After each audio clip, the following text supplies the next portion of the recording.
Previously on the Rod Pedersen Show. I was listening to NHL radio this morning. I've been watching all the highlights, reading everything, Jim Lang. There's really only one story being told about Bruce Boudreau, and he's a good guy. He's been on this show, and it's that he got the shaft in Vancouver. Poor Bruce. They serenaded him at Rogers Arena the other night in the loss to the Oilers, and now he's moved on. They've treated him like well, you can imagine. Worse than ever, and he's moved on, and now Rick Tocchet takes over. So I've got a lot of thoughts. I would love to know yours on the mess that is the Vancouver Canucks. Well, it's been absolutely shameful the way Bruce Boudreau was treated by the Canucks. However, Ron, a week from now, Bruce is going to look at the Canucks and Rick Tocchet and be sipping Ryan Coke and go, thank God I'm not there anymore. Because I don't care what coach is there. You really think that hiring Rick Tocchet now is going to flip the switch and flip the script for the Vancouver Canucks? It's an absolute disaster, and they need wholesale changes. And maybe Jim Rutherford's not the GM for that team. And maybe you need everything top to bottom. Because right now, can you imagine what it's like in that dressing room? Could you imagine getting on that team plane? You want to talk about a toxic work environment and no fun? At least in Colorado, I mean, it's been an up and down year. You're like, hey, we got a ring, and we got talent, and we know what we're doing, and we got at least a path to get out of this. What path did the Canucks have? Get ready for the Rod Pedersen Show.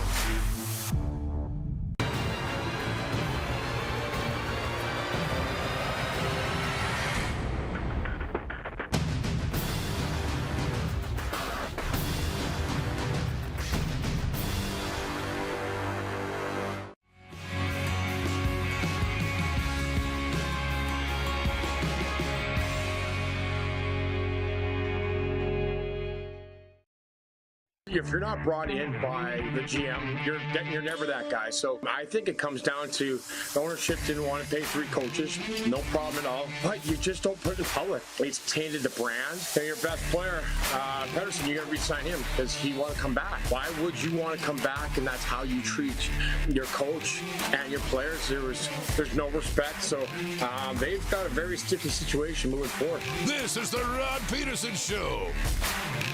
Yeah, hi everybody. Welcome to the RP Show. Your favorite daytime sports talk show is at hand, live on television, Game Plus TV network. They've had some very big breaking news today that we're going to get to a little later on. Yeah, from the TV channel, Game Plus. Shout out to everybody there in downtown Toronto in the control room. Hey, haven't heard from you guys for a while. I'm going to send us a note at 902-518-3033. I see that Ryan O'Rady is up and at him. In Metro Atlanta on WQEE Radio. We're live there and on YouTube, and we've got a heck of a lot of fun to get to today. Let's bring in the Moose, Darren Moose Dupont, the co-host of this whole shooting match. And Moose, I'll say this. I had so many people, I don't know about you, say what a great show yesterday was, and it was fantastic on Monday. I hope they don't expect something better today. Because, I mean, I don't know if you can keep climbing the mountain, right? Like yesterday was very emotional, big name guests, and we got big name guests today, but I don't know, man, you can't hit a home run every day. Can you? You can. I mean, we can go on a little bit of a heater here, can't we? We could put off, you know, 1 or 2 or 3 in a row. Bob's your uncle. Well, it's not like we're not going to have a whole lot of fun. Coming up, Calgary Flames great, Stanley Cup champion, famed pugilist, and the most famous nose in the sport of hockey, Tim Hunter. There's no doubt about that. Tim Hunter is going to be with us in hour 1. Mo Egger from ESPN 1530 Cincinnati. Mo Egger is going to be with us. And the great Bernie Nicholls. And I got something that I want to get to with Bernie that you're going to get a kick out of. That's all coming up. But could you hit the quick 6 show horn, please, Director? Hell yes. We need to remind everybody that it is primarily a Canadian sports show. We're on all across Canada, but 31 U.S. states. So there's breaking news out of the Canadian Football League today. This has usurped all of my quick 6 show topics, which quite frankly were NHL, NFL, NBA, da-da-da-da. This is from the Canadian Football League. Bo Levi Mitchell is a Hamilton Tiger Cat for at least 3 more years. the veteran quarterback who's from Katy, Texas, just outside Houston, played his college football at Eastern Washington, and a close, dear personal friend of mine. Bo Levi Mitchell signed a 3-year contract with the Hamilton Tiger Cats today, the team announced. They acquired the rights to Mitchell in November from the Calgary Stampeders. Financial details were not divulged, but a source requesting anonymity said Mitchell will be paid about $500,000 annually. Winnipeg quarterback Zach Klaus, the star from the University of Cincinnati Bearcats, is the highest paid player in the league at a reported $600,000 per year. Now, for those that don't know, there's a lot to do. Those watching on Game Plus television across Canada know that Bo and I have had a long-standing feud. But I'll say this, good for him, good for the Ticats. They don't really like me with the Ticats, and Bo doesn't like me, so let's put them all up in a nice little box and put them there in Hamilton, and good for everybody, and let's go. I'm kind of glad that the speculation is over with. I knew it was coming in terms of, I felt it was coming. I didn't know that this particular 3-year deal was coming, that kind of thing, but I didn't think Hamilton was going to let him get away. And I see people out there saying, Rod, you were saying he was going to sign with Saskatchewan, my former team. No, I didn't, bro. Not for 1 second. No, I didn't. And what did I say, Moose?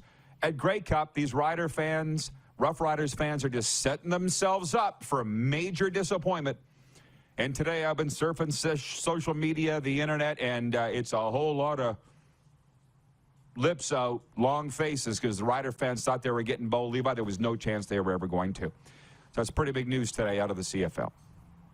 It's huge news, and it is unfortunate for Rider fans who were excited about getting Bo Levi Mitchell, for sure. I mean, Rider fans thought he was coming to Saskatchewan. They thought Mark Mueller was coming home, too, and neither of those things materialized, right? We knew that wasn't going to happen, too, yeah. No, and you get your hopes up, and that's unfortunate. But for Hamilton, you know, it's a good move to secure him. It shows some stability in that organization. And to the fan base, it says, look, we're not sitting here tearing this down. We may be coming off a bad year, but we're not tearing this down. We're retooling, and we're going to try and get back to the Grey Cup like we had done 2 years in a row. So I like this move and what this sends to the fan base, to saying we're going to go all in. And what it says to your quarterback, we believe in you to lock you up now and to move forward with you as our starting quarterback. Yeah, one of the first comments that came into rodpeterson.com, twice voted Canada's best sports blog, by the way, was from Metal Shingle Guy, and he said, good for the Ticats, good for Bo, good that the team went all in, as you just said, in a year that they're hosting the Grey Cup. And our guy Jack in Vulcan, Alberta, works with the Stampeders, says, Hamilton Tiger Cats, 2023 Grey Cup champions. He's a good friend of Bo's, and if he's a friend of Bo's, I'll vouch for Bo. I guess I said something that hurt his feelings. He won't come on this show. So it is what it is. But we do have the voice of the Tiger Cats tomorrow. RJ Broadhead's going to come on, and he'll be talking about it. Moving on, can you hit the quick six show horn, please? Again, Director Jordan, please. Yes. That was right off the top with breaking news. That wasn't even my point one. And Roger Yee has checked in. He says, morning, Roddy. What a night last night in Cowtown. Great game. If you noticed, Darren, you're probably wondering, anybody who's watched the Rod Pedersen Show Instagram or my personal Twitter, how did Rod get the video of the tribute to Johnny Gaudreau in the Saddle Dome last night, or the penalty shot, or from my guy Roger Yee, good friend of mine from Cowtown. And what we're talking about is Dylan Dubé scoring 2:25 into overtime, and the Calgary Flames edged the Blue Jackets 4-3. Andrew Mangiapane had a 3-point night for Calgary. I'm saying these names like the announcer Beasley says in the Saddle Dome. Mangiapane had a goal and 2 assists. Columbus winger Johnny Gaudreau contributed a pair of helpers in his first game back at the Saddle Dome since leaving Calgary in July. And it's an interesting situation there. They're calling it an eventful night. Sure, Johnny Hockey had 2 assists. He had a penalty shot. He didn't score on it. Standing ovation for Johnny Gaudreau when they played the video in the first period, which they immediately turned to boos. You saw the Blue Jackets players booed Johnny Hockey in the morning skate just to get him ready for it. This kind of turned into a thing where it's kind of fun. It was in no way mean-spirited. That's my takeaway. What's yours? Yeah, I don't think it was either. I thought it was good. And you know what? It was really great that he showed up and you know, was a big part of that game. Yeah, the penalty shot, he didn't score, picked up a couple assists. I believe they named him the second star of the game last night. So a lot of good things happened when he came back. And I like that they had the video tribute and everything else, because he's a big part of that Flames organization for a long time. And you can't just forget that because he left town. So I like the way the night transpired. I like that Columbus was kind of playing into it and kind of getting them prepped and having some fun with it. And we got a great game out of it. What more could you want? Well, and for the Flames, much needed victory, because they're back into a playoff spot with a 4-3 victory for now, as of today. I mean, these teams are going to have to keep the hammer down the rest of the way now. And I'm not sure how many teams are going to be able to do that. The Oilers certainly are. I talked to people with the Flames connections today, and I will just say this. There are people, for whatever reason, in Calgary that are trying to tear the Flames down, in no way connected to the Flames at all, trying to crowbar Daryl Sutter and the fans. And in some cases, it's working. But we're not going to be that show, and I'm not going to be that guy. We're Flames fans, supporters, and for that matter, Edmonton Oilers too. Like, I tweeted the video of the video tribute from my Twitter account, and I said, well done, Calgary, bravo. Lost a whole bunch of Edmonton followers. Oh, well.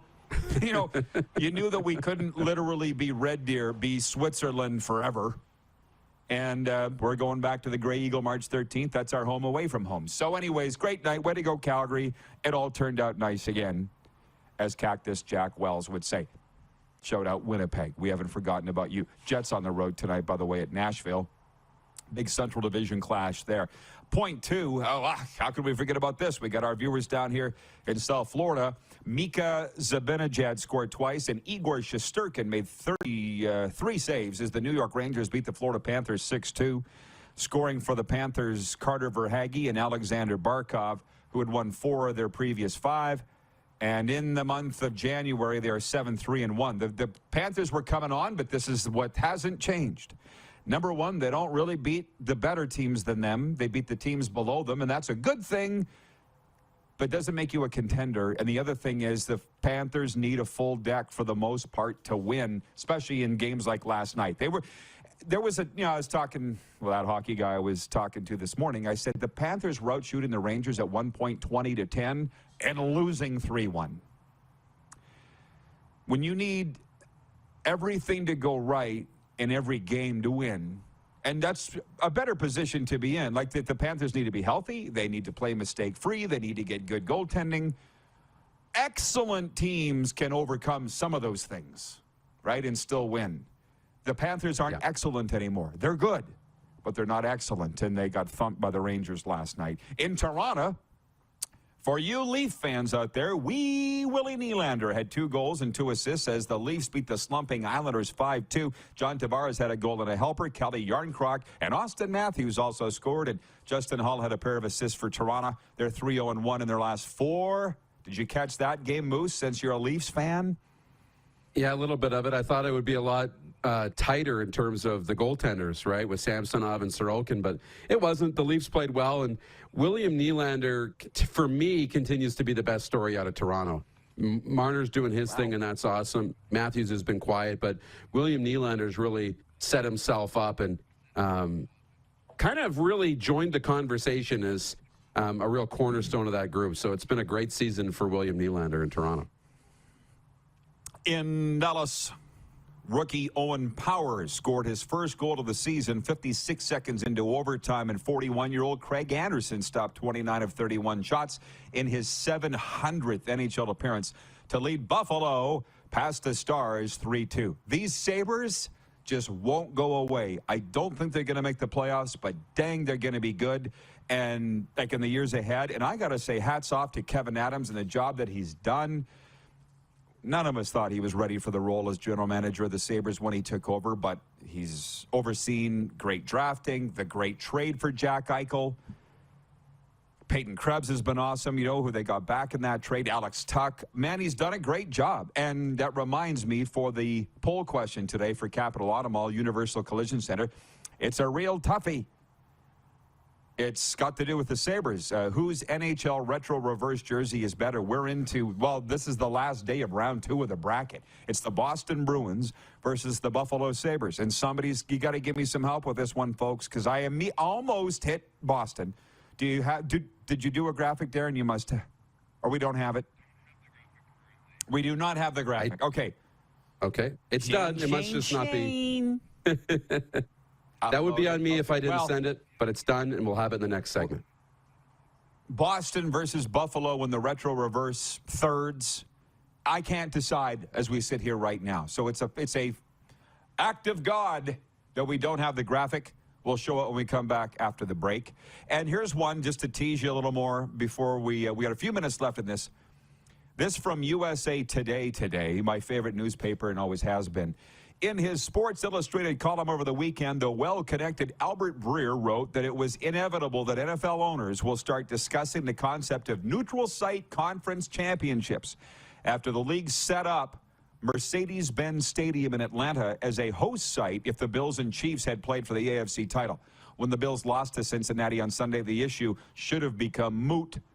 But now it seems there's at least going to be a discourse on how the NFL can pervert this idea and turn it into another way to print money. I don't know if you're following this. You must, because you're a big NFL fan. We have the Super Bowl every year. We've had it for 58 years. They're talking now turning the conference championships, which will be played this weekend, the NFC title and the AFC title, moving them every year to neutral sites, and they're calling them mini Super Bowls. Because they sold 50,000 tickets for the game in Atlanta that isn't even going to be played. But the NFL's going, ooh, wait. We can sell added sponsorships and added tickets and all kinds of added advertising possibilities here. And everybody's against it in the media. And what that tells me is the NFL will probably do it. They're saying the owner's greed. When's enough? No, I'm serious. Usually it's when the media gets going on this, which the media does not understand the concept of business nor making money. They don't get it. I don't want to see mini Super Bowls for conference championships. I considered that being the poll question today, but I think we can just kick it around with our viewers, Darren, informally. It's a dreadful idea. Yeah, I mean, you don't really have the opportunity to sell local sponsorships and things like that because you don't know where the game's going to be until the week before. So at least you would know in advance. It's a little like college football where they have the two college football playoff semis are bowl games. So that would be one. But then why would you be busting your ass down the stretch of the season to secure first place and home field in the playoffs when really it's only going to be for one game? I would rest guys. I wouldn't be competitive in the last couple of weeks because I'm not going to be at home in the conference championship or the Super Bowl anyway. I can't believe they're even talking about it, yet I can. And it's a wonderful article in USA Today. That's why I've kept my subscription, even though it's got a lot of political stuff that I don't like in the news section and sometimes in the sports. But they just said the Super Bowl, what were the tickets last year? We were there. It was like starting at $5,000, and they went up to $25,000. The average fan can't do that. And the article today said this is what these mini Super Bowls will be. They'll be unaffordable. And it said this weekend at Arrowhead Stadium, there'll be fans in the attendance for $70. Chiefs fans going nuts. And in Philly, too. And that's the way it's supposed to be. But the NFL may not care if there's extra money to be made. Anyways, we're halfway through this. Bo Levi Mitchell is a Ticat for at least the next 3 years. CHL Top Prospects game is this week in Langley, BC. We're going to talk about that. NHL tonight. And more. On the way, Tim Hunter, Mo Egger, and Bernie Nicholls. It's the RP Show on Game Plus TV, YouTube Live, and 99.1 WQEE Radio.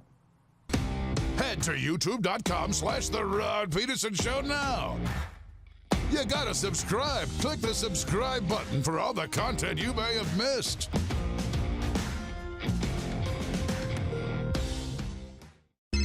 Text 902-518-3033. 902-518-3033. Pick up your phone and text RP, that's Rod Pedersen. Text 902-518-3033.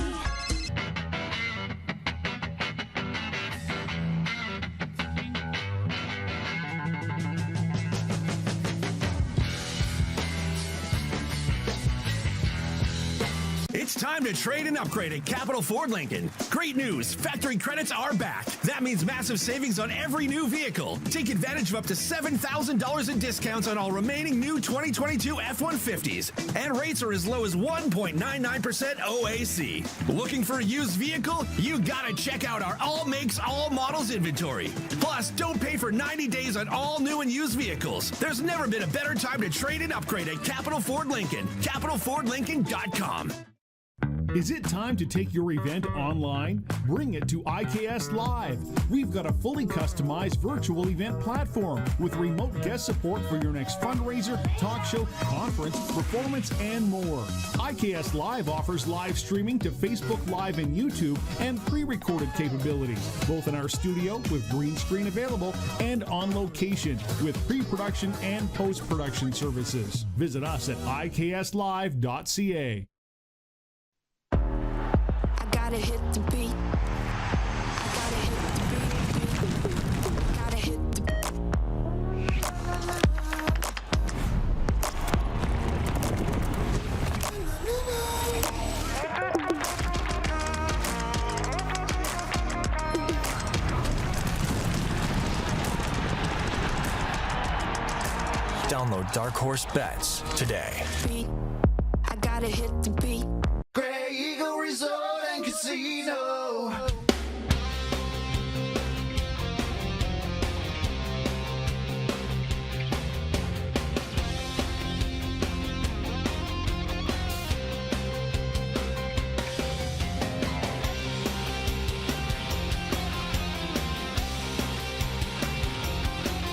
Grey Eagle Resort and Casino.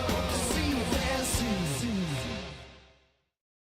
Universal Collision Center is Saskatchewan's premier auto body shop. Our extensive process ensures that every vehicle that comes through our state-of-the-art facilities is returned pre-accident condition, and that every UCC customer experience is an easy one. We're certified to repair all makes, all models, and all luxury brands, and Universal Auto Spa offers full-service detailing packages to suit you and your vehicle. Plus, we're the official body shop of your Saskatchewan Rough Riders. Universal Collision Center, 3910 Rochdale Boulevard and 2355 First Avenue in Regina. Here's how your business can be a part of Canada's fastest growing sports talk show. All you have to do is contact us, and we will tell you all about the dynamic and exciting marketing opportunities we have, utilizing a fully integrated 360-degree multi-platform. Imagine your business seen and heard across Canada on Game Plus TV and around the world on the Rod Pedersen Digital Network. You will use one of the most overused expressions in sports. You gotta be kidding me. Get your business involved. Contact the Rod Pedersen Show today. Hey, honey, can you get one of the kids to show me how this Twitter thing works? Honey, I need to get on Instagram. Time for more of the Rod Pedersen Show.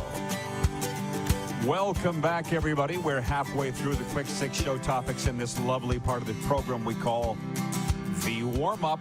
Tim Hunter, Mo Egger, and Bernie Nicholls are on the way. Just want to tell you to text into the program anytime, 902-518-3033. Our texting community receives exclusive offers to win tickets, prizes, and content not available to the regular audience of the show. The number again, 902-518-3033. We bring in the Moose, Darren Moose Dupont, just to drop anchor for a second on our topic so far, and that is Johnny Gaudreau's return to Calgary last night. We didn't seem mean-spirited at all, and he thanked the fans after. Bo Levi Mitchell is now a Hamilton Tiger Cat for at least the next 3 years. The Ticats announced the signing this morning. And on the NFL mini Super Bowl idea, that's what's great about daytime sports talk like this, Moose, is to at least kick it around a little bit. And trust me, the leagues want to know what the viewers and pundits like ourselves are saying. They want to know the take. Jake in Airdrie says, why is it so bad? Make an event for the championship round. Ryan in Saratoga, New York says, 1 Super Bowl's enough. I don't need 3. Carlos in Indianapolis says, I'm slowly warming up to the idea of neutral site conference championship games. So there's some thoughts on that. And from BW in Edmonton writes in, and I'm glad that he did.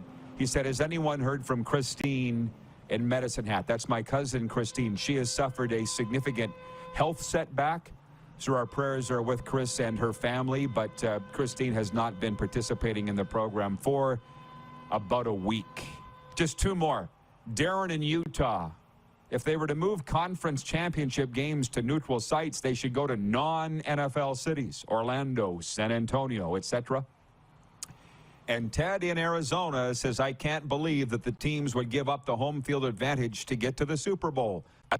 Money talks loudest in the NFL. So that's the viewers chiming in. Do you have any more thoughts on it, or did you even think about it in the break? Yeah, I mean, I can see a little bit of it. It would drum up a lot of excitement in those communities that are going to be hosting the championship games. Again, it'd be similar to like the Rose Bowl or the Orange Bowl, or I can't remember which of the two bowl games were now for the conference, the CFB playoff. But Orange, and Cotton. Yeah, Cotton Bowl. No, Cotton Bowl was one. Yeah, Sugar Bowl, I believe. Sugar Bowl. So, there you go. It creates some excitement. You travel in. It's a whole week's worth of media conferences and blah, blah, blah, blah, blah. It would be kind of cool. You would have to make sure and hope that the prices don't get so out of control like the Super Bowl. And maybe if you can't go to the Super Bowl, you can go to these games. That would be cool. But that home field advantage, it means so much, I think. And it's such a big part of the game that you got to go on the road to get to the Super Bowl, or you got your home fans. I think, you look at what's going to happen in Arrowhead and then at Philly. Those are two incredible fan bases. Those teams have earned the right to host. They're going to be really hostile, and I think that's part of the game. From Kevin the Medium, 48 days and counting till the RP show returns to the Grey Eagle. We're all very excited about it. Stanley Cup playoff time, start of the CFL season. Jen from the Four Seasons dialing us up. The Four Seasons, home of the RP show, 2023 Super Bowl party. Let's say it now. Yes, Moose and I will be hosting it at the Four Seasons Sports Palace. I'll guarantee you that Jennifer doesn't even know that yet. Hey, Jen. She says, I don't like the idea. There's a reason why you work your butt off for home field advantage and then not play at home. Very, very good point. Why would you play so hard to be the higher seed? That makes no sense. I know. It doesn't. I mean, yeah, you get the bye in the first round, so there's that. But then really, you get one game at home, one home game. So, I mean, what's it worth? Do you really go after it in the last week of the season and try and secure it, or do you rest players and make sure you're healthy going into the playoffs? I still think there'll be some value to finishing first, but not as much as there is now. Before we move on, Randy from Winnipeg, good morning. He says, not fair to top seed fans not to have a home game for games for conference championships. The second you say it's not fair, you lose me. You lose me. And they probably lose you, Moose. Life ain't fair. Yeah. And the one thing about the NFL, they literally couldn't foul it up if they tried. They're making so much money. They came out of COVID, which was designed to ruin society, in my opinion, vis-a-vis sports, and the NFL got bigger. I still don't know how that happened. I know. That's just, they navigated things so well, and they've captivated audiences and continue to grow their audiences. That's what it's driven by. It's all driven by numbers, by audience. The bigger your audience, the more people you get consuming your product, the more you're worth. Period. End of story. And that's where it is for the National Football League. And when it comes to being fair, no, you lose me at that, because the game, it would take some of the value away from finishing first, but that game would still be fair in a neutral site. Of course it'd be fair. Both fan bases could buy tickets. One would be painted with one team. The other end zone would be painted with the other team. That would be fair. The game would be fair. It'd be just like the Super Bowl, but it just wouldn't be the same. To our U.S. audience, and you just heard from the text line and the viewers that there are many in America watching this show, still by far more in Canada, but Adam Seaborn, you know that name, Darren. He's like a media watchdog in Canada. This is very, very, very significant. And part of the reason why I'm told by our new viewers and listeners why they like this show is it's just different. We talk about that quite often. It's different than what you get. Everybody else is yelling all over each other, trying to prove how much they know. We're just a couple of dumb guys talking sports. They like that for some reason. This is a big thing in Canada, Darren. Look at these numbers. The NFL is now beating the National Hockey League in ratings in Canada. As of this weekend, anyways, the Dallas-San Francisco NFC divisional playoff game Sunday night drew 1.78 million viewers on CTV. The most watched sporting event on television in Canada, and my guess is probably most watched program, period, sports or not. Number 2 was Bengals-Bills earlier that day, 1.77 million. In Canada, okay, where hockey, I thought, reigned supreme. Number 3 was Toronto-Montreal Hockey Night in Canada, 1.34 million viewers. And then Oilers-Canucks later that night, 1.29. And then Jacksonville-Kansas City Saturday afternoon NFL AFC divisional game had 1.17 million. That was more than the Flames and the Lightning, which quite frankly I thought was a little surprising. They were playing a Saturday afternoon, but I get it. It was at 1:30, I think, in the Saddledome. They were doing it as part of Hockey Day in Canada. You have to understand, I don't want to say whom, and I won't even hint who, but I was standing in a press box at a Canadian Football League stadium many years ago, because at that time, the Canadian Football League was beating the NFL in Canada for ratings. It wasn't even close. And I said to the guy, are you concerned, that the NFL might be gaining ground? He's like, never gonna happen. NFL's never gonna beat the CFL in Canada. Oh, okay. It's the usual, you don't know anything, Rod. You're an idiot. Shut up. So I just shut up. Well, look where we are. Not only are they lapping the CFL now, they're beating the National Hockey League. I know. What's that a sign? I see those numbers. The first thing that stands out to me in those numbers is it's with all those games, the hockey games, the football games, all over 1 million people and 1.1 million. I think that's incredibly exciting that sports fans are still tuning in, at scale, really significantly in all sports, which is great. That's what we want. But you're right. And I think for me, the difference between, for viewing with hockey versus football is where we've gone in television hockey broadcasting. And it's not a bad thing, but everything is available now and less of it is special. So Hockey Night in Canada loses a little bit of the I have to tune in Saturday night because this is the show. The NFL has that with Sundays, right? Yeah, we're on Monday night and Thursday night. That happens. But it's like I got to tune in for the game because it's once a week. So, honey, just don't worry about it. Sundays, I'm watching football. The rest of the week, you got me, right? Or Monday night, I'm watching football. With hockey, it's like Tuesday night, Wednesday night, Thursday night, Friday night, Saturday night. So it's like there's no urgency to tune in. That, to me, is the biggest difference. The NFL has that, I got to watch today. Sprinkling in comments from the audience, Troy in Toronto regarding last night's Leafs game. He says, Nylander looks great. Has he matured, worked hard on bulking up, playing for the next contract, taking on more leadership by his play on the ice? Any thoughts, Rod? I don't have any thoughts on William Nylander nor the Toronto Maple Leafs. I don't care about them. I don't care about him. I got enough teams I'm watching. It's the Panthers and the Flames. But Darren's the Leafs fan, so you said that Nylander was the guy that you thought of coming out of that game last night. So in 30 seconds or less, do you agree with what he said? Is he the best player on the Leafs? He appears to be right now, be between him and Mitch Marner today, who's having the better year. He's having a great season. He can score. He's shooting the puck well. His mindset's good. A lot of really good things are happening with William Nylander, and that's good to see. Nice work. They want to talk about the NFL, too. Paul Jefferson says, is the NFL interested in neutral site championship games because the league would get a bigger share of revenue? Ding, ding, ding, ding, ding. Tell him what he's won, Clark. More money to be made, period. Bingo! Jake in Airdrie says, split the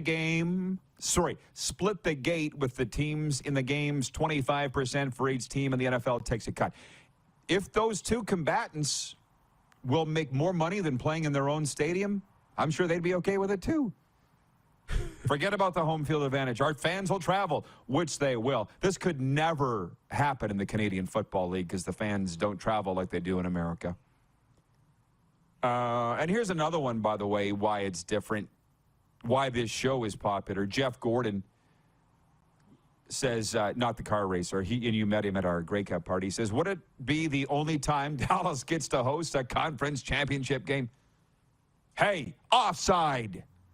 Spicy. But I'll tell you, this morning, did you have the ESPN programs on at all, Moose? Did you have them on?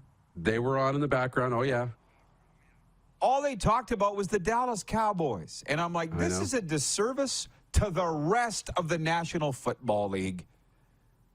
Like, I'm sick of them. Okay? Like, they're not playing this week. I don't even understand why they keep talking about the Dallas Cowboys. It's a disservice to the Eagles and the 49ers and the Chiefs and the Bengals. And they'll be talking about them every day. That's my take on that. Last point, next point, DeMar DeRozan scored 26 points in his 1,000th career game, leading the Chicago Bulls to a 111-100 win over the Atlanta Hawks. Hashtag true to Atlanta. Trae Young had 21 points for the Birds, who've lost 2 in a row now after winning 5 in a row. Point 5 was the NHL tonight. We'll save that for next hour. Point 6, the Canadian Hockey League announced the addition of London Knights center Denver Barkey to the roster for the 2023 CHL NHL Top Prospects game roster. He joins Team Red in place of Kelowna Rockets forward Andrew Crystal, who is out due to injury. The Top Prospects game goes Wednesday night, Langley Events Center, Vancouver area, on TSN and RDS. That's Wednesday night, January 25th, 7 p.m. Pacific. I'll see you back in hour 2, Moose. See you then. All right, Tim Hunter joins us next. Little NHL coverage. Flames great. It's the RP Show. We are live on Game Plus Television, YouTube, your favorite podcast platform, and the radio, 99.1 FM WQEE. Head to youtube.com/The Rod Pedersen Show now.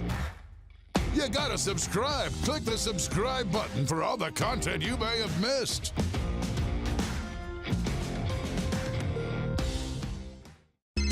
Text 902-518-3033.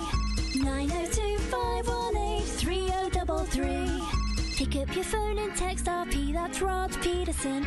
Text 902-518-3033.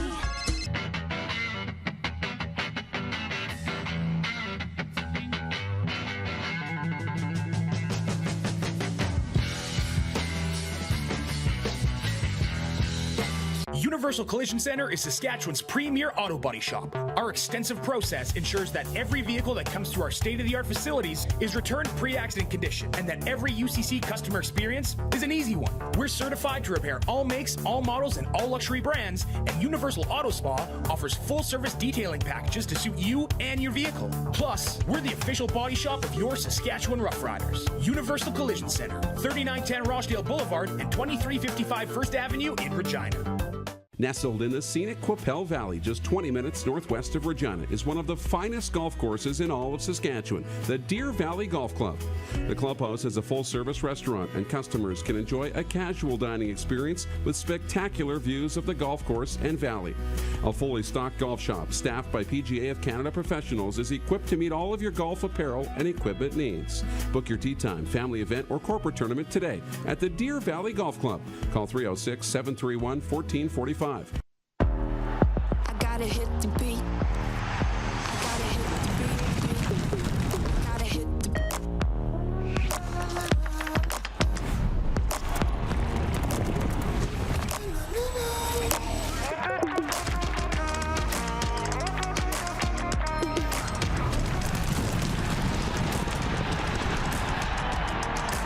Download Dark Horse Bets today.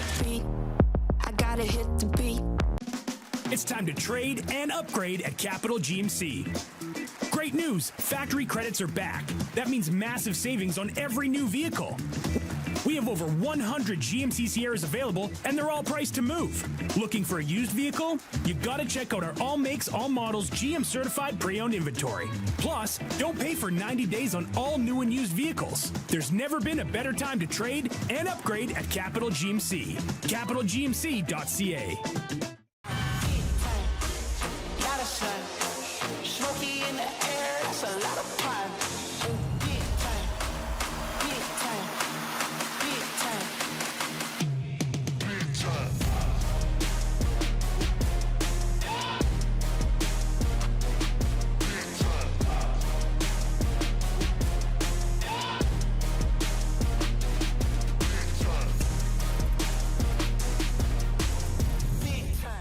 Business owners and marketers. Okay, we know you think we're pretty cool. That's why we want you to share in the coolness factor. Partner with the Rod Pedersen Show and market your business every weekday to sports lovers just like yourself. Take advantage of our many cost-effective commercial and promotional opportunities. Tell the world about your business. Yes, the world. Thanks to Game Plus TV and the Rod Pedersen Digital Network. Contact us today and find out how you can be a part of Canada's fastest-growing sports talk show, The Rod Pedersen Show. Did you know you can catch all the best moments from the show on all our social media platforms? Now back to the studio with Rod. Great, Jay. Talking sports, they all are. Great to be here in this business. It's great to be anywhere, as you all know. And, hey, very excited to chat with our next guest, Tim Hunter, Stanley Cup champion, 815 NHL games. He was in the Saddle Dome last night for, hey, Tim, good to see you. Happy New Year, my friend. A very eventful night, Johnny Hockey's return, eh? Would we be right in saying that? Wow, what a great script. He got a penalty shot early in the game and missed, and the fans booed him, and then a nice ovation when they did have the tribute at first time out, and then some of the fans had to have their way in a little bit of boo near the end. But, he sure showed he's a good hockey player. He settled in and had 2 nice assists on their 2 power play goals. And, Calgary, I was disappointed. They played with this guy for so long, and they keep forgetting that he gets in behind the play all the time. And he's got a couple breakaways. He's got a couple little scoring chances because they forget about him in behind the play. So, it's what it is, and it was an exciting game, and I'm sure glad Calgary won. Their overtime record is abysmal, and it's about time they turned that around. Well, I'll just say this before we look ahead. You and I were together in July when Johnny left. It was beyond ripping off a Band-Aid. The city was in shock. It seemed like last night there was nothing real mean-spirited. It seemed like everybody was kind of having fun with the whole Johnny's return thing. Did I read that right? I think so, yeah. And, a lot of people were thinking it was going to be a bad thing. But, the Calgary fans are too classy for that. I mean, there was some fun and some signs in warm-up. And I think even in the morning skate, his own teammates were booing him when he was skating around just to kind of make a little fun of it. And, hockey people are good people, and fans are good fans here in Calgary. And in the end, it was a pretty exciting game and a pretty good way to introduce him back into Calgary again. 55 points now for the Flames, so they're in a playoff spot today. Do you think they can keep the hammer down the rest of the way? It feels like they're going to have to. Well, they're trending in the right direction. Their winning percentage is up since December 1st, January 1st. They're going in the right direction. Some guys are starting to come through and starting to play better, and that's what they expected. The Dubés and the Mangiapanis, they were slow getting going. They're coming on strong. I haven't really seen Huberdeau play great yet. Showed signs last night, but not great. In the beginning of the year, I was thinking Calgary needed another scorer in their top 9 or their top 6. If those guys continue to play well, that might be the answer. But, you look around the league, the teams that are scoring have more scoring power because, Calgary, I think, lacks a little bit of that in their top 9. And I think they may have to get another piece to add to that top 9. I did like Pelche last night. He might be a guy that one day fits into that top 6, but that's a ways away. Well, you're a very positive guy by nature, and the way I look at the Flames' struggles, I think the best is yet to come. We haven't seen the best out of Huberdeau. We haven't seen the best out of this team, and to be honest, if you look back, and I talked to a Sutter today, I won't say which one, but I said if they had even average goaltending out of Jacob Markstrom, they're in the top 3 comfortably right now. He didn't play in these last 2 wins. Do you think the best is yet to come, or are the Flames what we see, and they're going to be middling the rest of the way? No, I think you're right. I think bang on. And if you're a manager, you got to be patient and wait for things to happen before you start to make trades. You have to see what you have in the organization. Brought Dador up, Pelche. They've looked at a lot of different guys. Ruzicka's had a good look, so they know what they have of these guys and where they're going to trend. It's whether they can be patient enough and wait for that. And hopefully the wins keep coming along here and they keep trending in the right direction. But if that doesn't happen, they will have to make a move to help things along. And you hate to see that, giving up prospects and picks to put a Band-Aid on to get you over the hump. But getting over the hump is so big in the NHL because it's so hard to make the playoffs. And, 2 or 3 losses could make the difference, and they don't want that to happen. So, yeah, I think you're bang on. Patience. Huberdeau is going to play better. All these guys in their first year as free agency, they sign a new contract. They all try to do more instead of just doing what they do and being themselves. And I think he'll settle into finally doing that. And the coaches, I'm sure when he had that big shift where it was physical, reverse hits, and playing well and making plays, they would have been showing him that today and saying, listen, this is what you do best. More of this and less of trying to do these cute little plays crossing the blue line. Just get the puck in, work up low, and play that Calgary Flame hockey.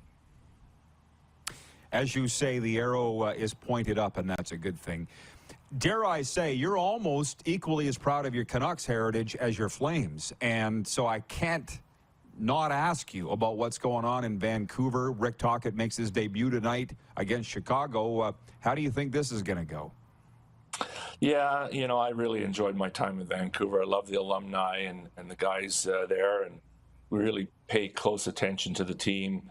Last week when Gino passed away, it was really disappointing to see a young guy lose his life too early. And then to watch the Canucks all year, just right from the get-go, they never really had anything going with Bruce. You knew it wasn't going to be a good ending, and then they made it the most terrible ending. They could have handled that so much better. I don't know. There's always 2 sides to the story, obviously theirs and Bruce's. But the optics doesn't lend itself to be very good.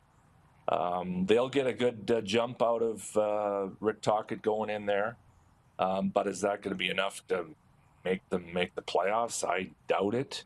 They've got too much ground to cover, and they're just not good enough. I don't think they have a good enough defense, and they're missing pieces up front. And I don't know if their chemistry is great or not.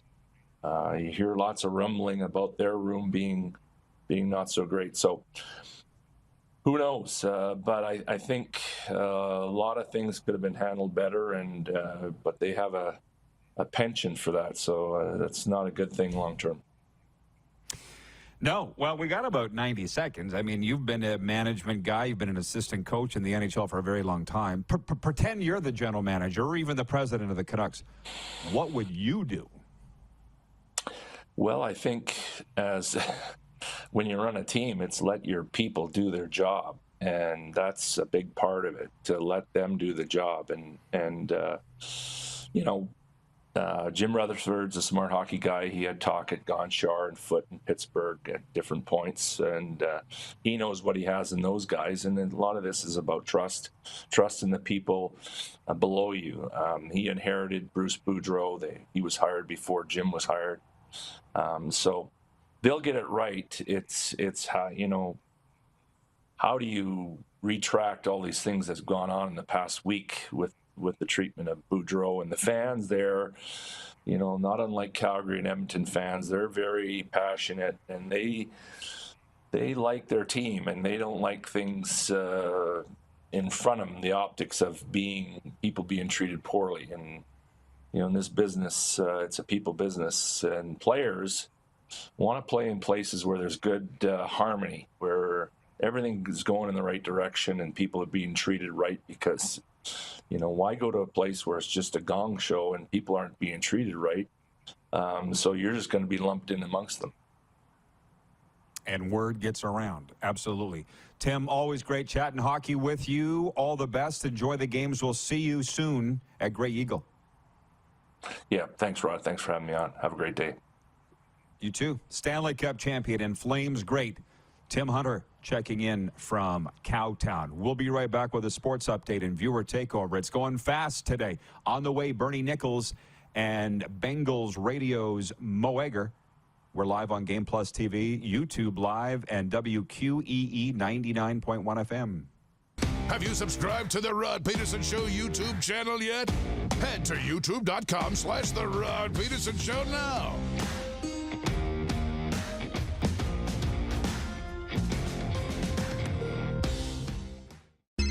Text 902-518-3033. 902-518-3033. Pick up your phone and text RP, that's Rod Pedersen. Text 902-518-3033.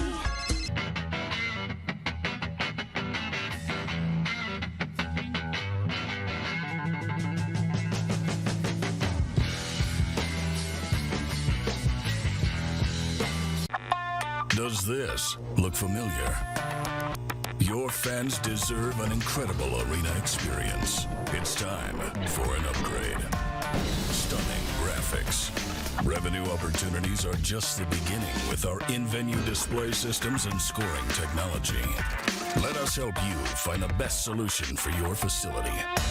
EDG, always delivering the best fan experience.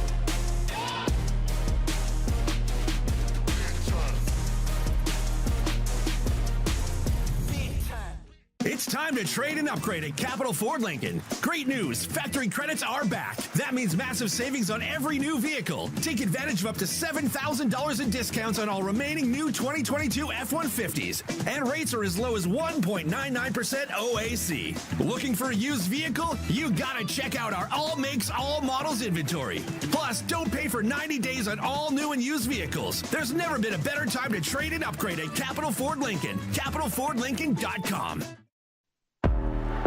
Gotta hit the beat. Gotta hit the beat. Gotta hit the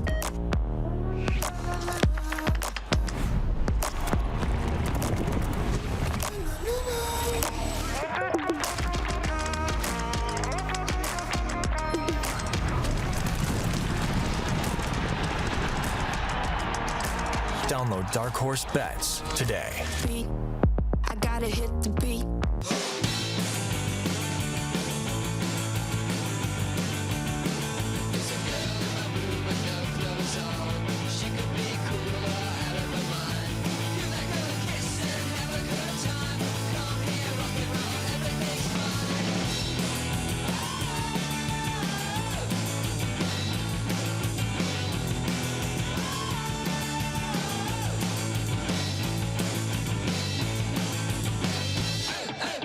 Business owners and marketers. Okay, we know you think we're pretty cool. That's why we want you to share in the coolness factor. Partner with the Rod Pedersen Show and market your business every weekday to sports lovers just like yourself. Take advantage of our many cost-effective commercial and promotional opportunities. Tell the world about your business. Yes, the world. Thanks to Game Plus TV and the Rod Pedersen Digital Network. Contact us today and find out how you can be a part of Canada's fastest-growing sports talk show, The Rod Pedersen Show. Send us your opinions now. We won't victimize you unless you really deserve it. Now, back to your host, Rod Pedersen. What a show. It's going by fast. Not as emotional as yesterday, but still great. And from our viewers here in Viewer Takeover, David in Winnipeg, watching on Game Plus TV, where we're carried on Bell MTS Cable, by the way. He says, great to see Tim Hunter. Even though he was always on the enemy's team, I enjoyed the passion and dedication he brought to his team in the game. We could use more like him in today's game. I'll get to more from you in a second. Ted in Arizona. Love the interviews with former players. Great insights, Timmy. So do I. And thank you, Ted in Arizona, for pointing that out. Wesley says, hey, I would love a CFL segment on the process of bringing U.S. college quarterbacks up to Canada. Case by case, as I assume it is tough to convince them the second they don't get drafted to the NFL. It seems to take a couple of years. I watch a lot of college football. There are several good-looking players that never go pro every year. Where are they? They fade out of the game like players at every other position, is what they do. But we are working on a regular CFL report with a U.S. sponsor, so stay tuned. They like very much what we're doing here. Wilf in Steinbach, Manitoba, home of the Pistons, regarding those mini Super Bowls, the NFL turning conference championship games into neutral site affairs. They're actually talking about it. Wilf says, hi, Rod and Moose. Off-site games benefit would be games played in better conditions weather-wise. Oh, I agree.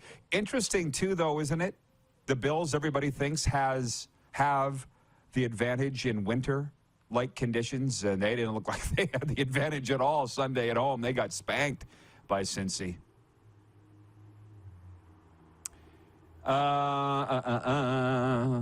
Just reading again what they're saying. John in Edmonton, he says, it's sad about the Ottawa Senators coach being diagnosed with ALS. I didn't see that. From Swerve, he says, talks won't last long in Vancouver either. Rick Tockett. Well, let's at least hope for the best. Earl, I appreciate Earl writing in regarding Daryl Sutter. He goes, where the heck is it? Sutter figure out who plays for him yet? Listen, I talked to one of his brothers today. Daryl knew Jacob Pelget's number. And if anybody thinks he didn't know his own player's number, then you're an idiot. If you actually believe that Daryl Sutter didn't know Jacob Pelget's number. Sports update. Prince George Cougars forward Cone Zimmer of Mirror Thorpe, Alberta, has been named WHL Player of the Week. Zimmer enjoyed a trio of multi-goal games this past week, totaling 8 points as the Cougars completed a Central Division roadie. Brandon Wheat Kings goalie Carson Bjarnason has been named Goalie of the Week in the dub. The Carberry, Manitoba product registered a pair of road victories for the Wheat Things, posting a 1.00 goals against average, .964 save percentage, and 1 shutty. 7 games on the NBA slate tonight, including a matchup between the West leading Nuggets and the struggling Pelicans. Last minute of play in hour 1. Later, LeBron James and the Lakers host Kawhi Leonard and the Clippers. The Raptors are dormant before kicking off a 7-game road swing in Sacramento on Wednesday. The big breaking news comes from the Canadian Football League today, and we'll kick it around more next hour. Bo Levi is a Hamilton Tiger Cat. The veteran quarterback signed a 3-year deal with the Ticats, the team announced Tuesday morning. Ticats acquired their rights to Mitchell in November from the Calgary Stampeders. Reports say it's worth $500,000 annually, which will make him the second highest paid player in the Canadian Football League. We will kick it around more next hour. Also, Mo Egger and Bernie Nicholls coming up after this brief pause on Game Plus TV and WQEE Radio.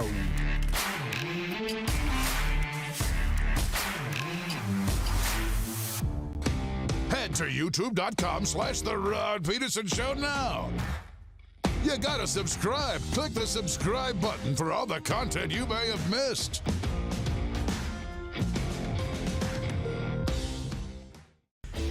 Hey, Rod Squad, now you can join the team with your very own RP Show gear.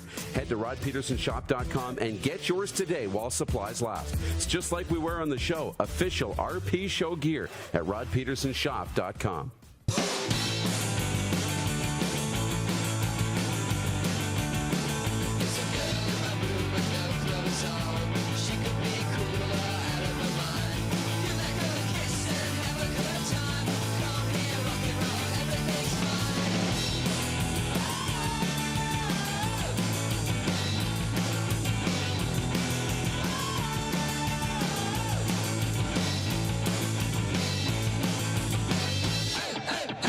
Nestled in the scenic Qu'Appelle Valley, just 20 minutes northwest of Regina, is one of the finest golf courses in all of Saskatchewan, the Deer Valley Golf Club.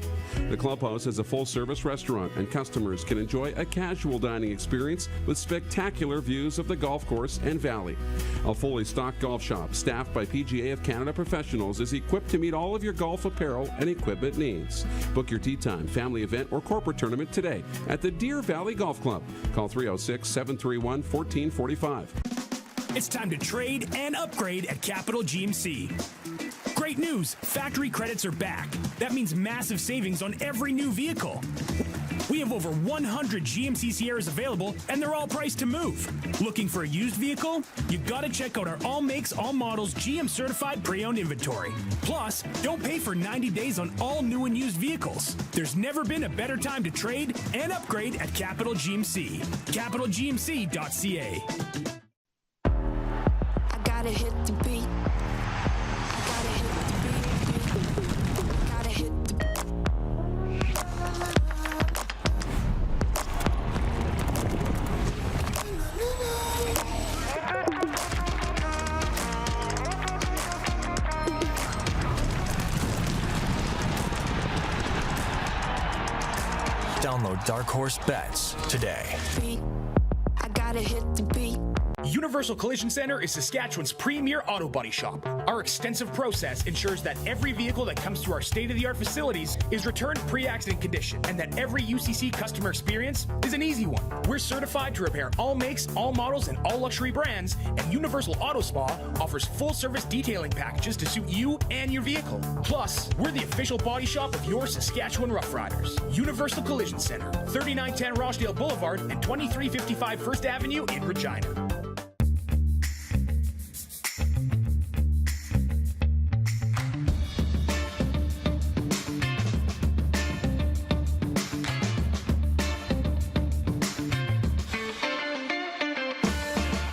Here's how your business can be a part of Canada's fastest growing sports talk show.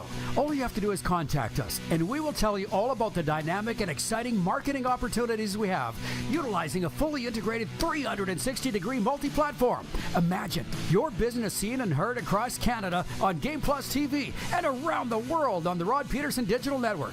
You will use one of the most overused expressions in sports. You gotta be kidding me. Get your business involved. Contact the Rod Pedersen Show today. If you're not brought in by the GM, you're never that guy. So I think it comes down to the ownership didn't want to pay 3 coaches, no problem at all. But you just don't put it in public. It's tainted the brand. And your best player, Pedersen, you got to re-sign him because he want to come back. Why would you want to come back? And that's how you treat your coach and your players. There's no respect. So they've got a very sticky situation moving forward. This is the Rod Pedersen Show. Yeah, hi everybody. Welcome inside.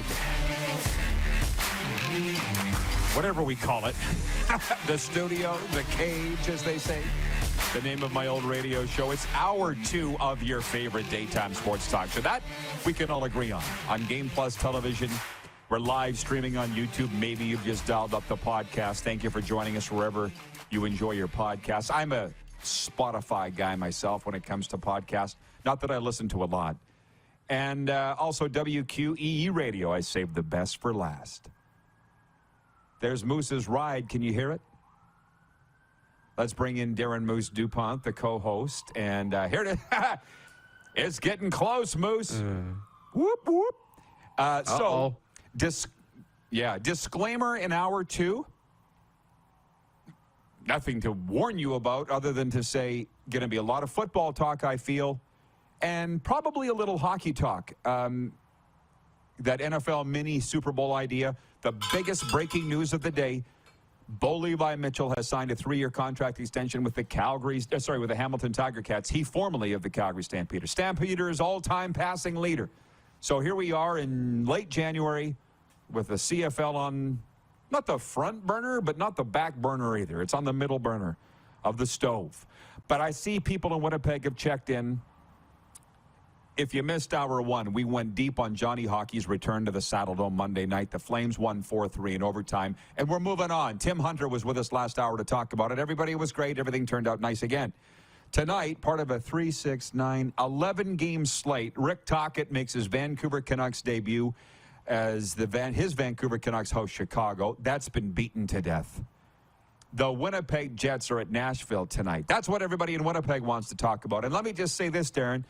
Your NHL teams, the Leafs, you're kind of like the Jets in that you're just waiting for the playoffs, aren't you? Like, these regular season games are kind of mundane. Flames fans, at least, are riddled with anxiety, and quite frankly, so are Oiler fans, too, and Avalanche fans. Anybody in that 7th, 8th wild card spot, they're in a glass case of emotion.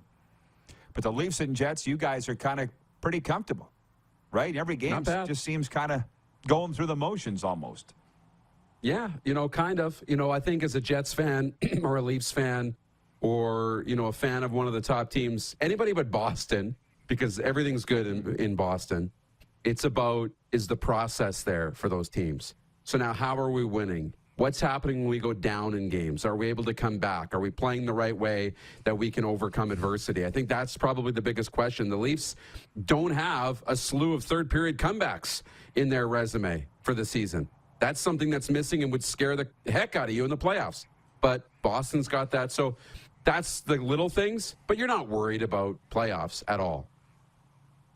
Well, it's funny to say, it's good to hear you say that. You're basically saying, you're not speaking on behalf of the Toronto Maple Leafs, but as a Leafs fan, you're saying you're tuning up right now. You're fixing the little things as we get ready for the playoffs.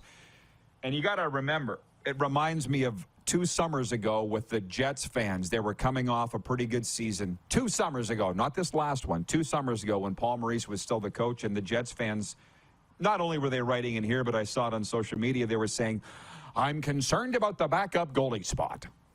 I don't think that we are strong enough at the backup goalie position with Eric Comrie. I'm like, dude, that is the last thing you need to worry about. Literally the last thing. And as it turned out, they had far bigger problems than that. So that's a lot of the hockey stuff. It's just Jets fans, you're in control, I feel, and we're all just waiting. The NFL thing, again, a recap on this. Owners apparently will be meeting to discuss the idea of making their conference championship games, like this upcoming weekend, the NFC Championship and the AFC Championship, neutral site affairs like the Super Bowl. Because there was the potential to have one this year had the Buffalo Bills won their playoff game on the weekend against the Bengals. It was going to be played in Atlanta, a neutral site game. They sold 50,000 tickets without even blinking. And they're like, ooh, there's a chance to make more money here. So we kicked that around a lot, and we still can. The viewers, the audience really is interested in that. I'll pause for a second and see Cole has checked in from Vancouver Island. Part of the audience says, morning RP show. I'm still a hurting soul. Can't believe my Bills are really finished. Going to be a long time till June, considering my hockey team is a nightmare right now. CFL needs to hurry up. Bingo! That's the thing is Canucks have been down for a while. That's part of the reason why I think the BC Lions had such a resurgence. But I don't want to get sidetracked. Cole, have you heard? He must have. The huge news. There it is. Where's my bell? Where's my breaking news bell? Bo Levi Mitchell is not going to free agency, which he said he would. Should we hold him to that, Moose? He said he was going to. Bo Levi Mitchell played a lot of the media. He really did. To get that offer up from the Hamilton Tiger Cats, I think he did. And people are, anybody who actually thought Bo Levi was going to sign with the Saskatchewan Roughriders, they're a maroon. There was a lot of people thinking that Mark Mueller was going to come to Saskatchewan. There was no way. And it's you're never going to talk sense into these people. And now I see people today saying, didn't Rod say Bo was going to Sask? No, Rod never did. Rod never did. Rod said, I'll show you the quotes, the smart money is on Bo Levi signing in Hamilton. And that's what happened today. So as Chris Jones would say, don't get it twisted. As a matter of fact, the Grey Cup week on this show, we can roll it back. We don't have interns to force to do this stuff like you like to do, Darren, to make them go look up stuff. So somebody will have to do it. where I said these Rider fans are just getting their hopes up. They're going to be really disappointed come February. The people that hang on my every word, the haters and the fans, both of them do. You got to admit I said that. The Rider fans are going to get their hopes crushed. That's what happened today. You know, it is. It's what happened. And I'm a big believer, though, that circumstances change. We don't live in the same world that we did, you know, a few weeks ago when Bo Levi said he'd hit free agency, you know, a number of weeks ago.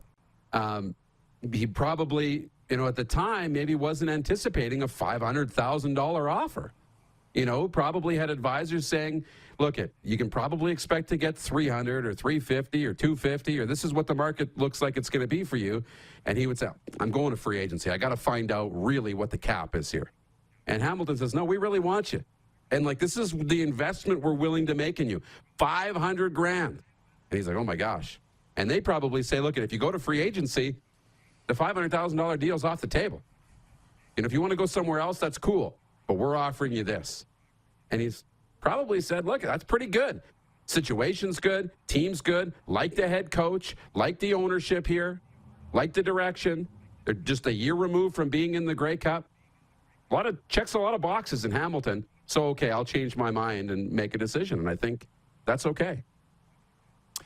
Interesting that you say that. Bo Levi Mitchell was quoted in the news release today as put out by the Hamilton Tiger Cats, which incidentally, I don't think they have a problem with me anymore, and I never really had a problem with them. If somebody in their office did, but I think we're over that. Maybe. We're going to find out, aren't we? Bo says, I, quote, am excited and honored for the opportunity to help deliver a championship to the incredible fans in Hamilton.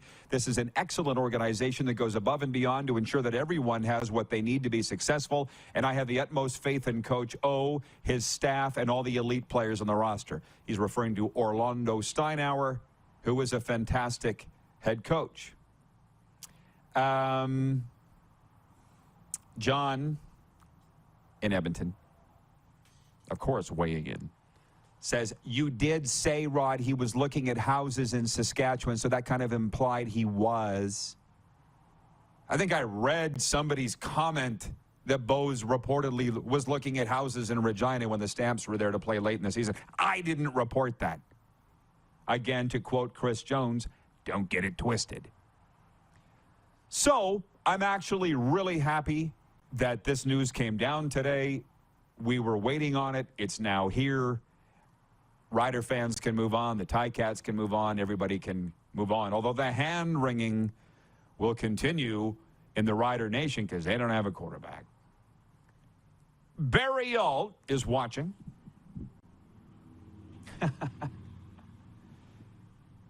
I got to be careful what I say. Barry Alt, he was a maintenance guy for years and years and years. Miss you, Barry.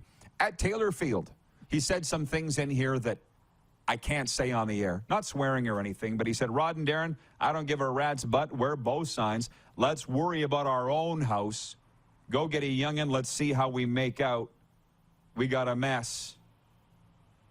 He goes, I may not pay again to go to a game. Never thought I'd say this either, but NFL rules, love it. We were talking about that last hour. I don't think this should be. It's 1:11 Eastern, by the way. 1:11 Eastern, 11:11. Beautiful. Visualize a positive outcome, Moose. Especially if you're a fan of the Saskatchewan Roughriders. How alarming should it be now? It's not just the CFL, that the NHL has been beaten in Canada by the National Football League for ratings. Now, I understand it's divisional playoff games. It's the Dallas Cowboys. But it was also the Bills and Bengals beating Hockey Night in Canada on the same weekend. How concerned should Canadian leagues be that the NFL is moving in and mowing their lawn? They should be concerned. Let's make no doubt about it. Also, though, I am impressed that the NHL was that close to the NFL. Like, they weren't that far behind. So that's a big thing because of all the games that are being played. And there's less urgency to watch Hockey Night in Canada as there was, you know, even 10 years ago. It's not as big of a deal. The NFL is a big deal. You got to watch it on Sunday. I knew they'd get all the attention, and on Saturday as well. But, yeah, hockey's lost the specialty of the games, but I think the viewership's still good across all games that they have. But, yeah, that for me is a little disappointing that Hockey Night in Canada is not close to what it once was.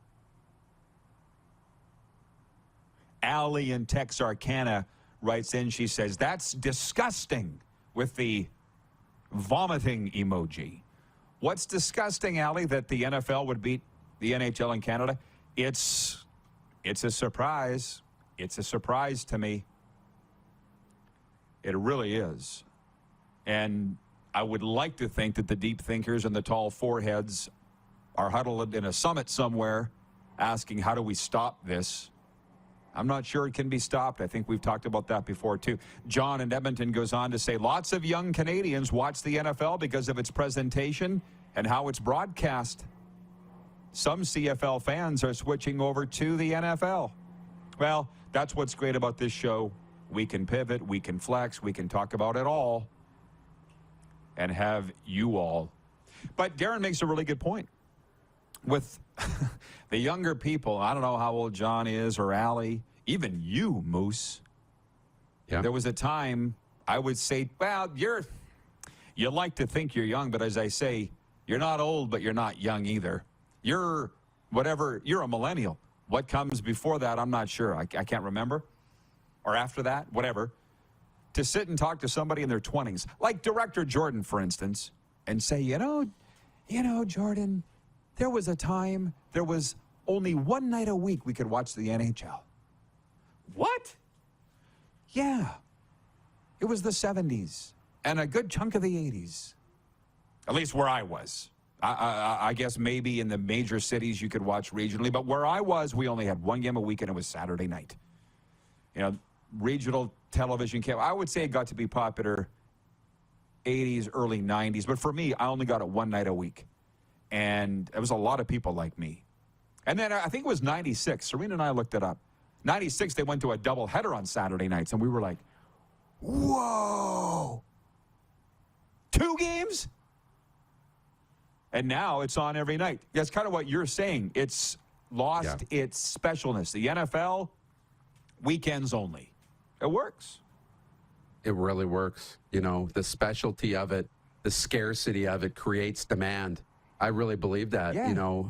NHL, sure, the overall numbers are up and the business is in a good spot. But for me, throughout the 90s, I only remember Hockey Night in Canada. And I don't really remember just the one night a week. I remember the 2.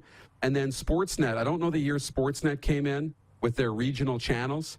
But for me, that was kind of the start of these regional games. And we had Sportsnet West out in Western Canada. Yeah, and that's when it really, you got 1 or 2 at most Flames or Oilers or Canucks games a week. 1 or 2, a combination. It was 1 or 2 nights. It was like Wednesday night hockey or Tuesday. That was it. And that was more of the NFL model where it's all Sunday, but no, we got Monday Night Football or Thursday Night Football, like very select days. It was cool because you had a little alternative. But the appetite now, I can just watch what I want, when I want, as often as I want. And because it's available to me every day, there's no urgency for me to turn the TV on now because I can do it tomorrow, right? So, yeah. Well, maybe there is no fighting it if you are these leagues. Moose, I will see you back here for overtime. You bet. Mo Egger from ESPN Radio, Cincinnati coming up next, and a little later on, NHL great Bernie Nicholls, Bet Regal's NHL ambassador, our exclusive betting partner and sportsbook. It's the RP Show, and we are live on Game Plus TV, YouTube streams, of course, your favorite podcast platform, and on the radio now, 99.1 WQE. Head to youtube.com/The Rod Pedersen Show now. You gotta subscribe. Click the subscribe button for all the content you may have missed.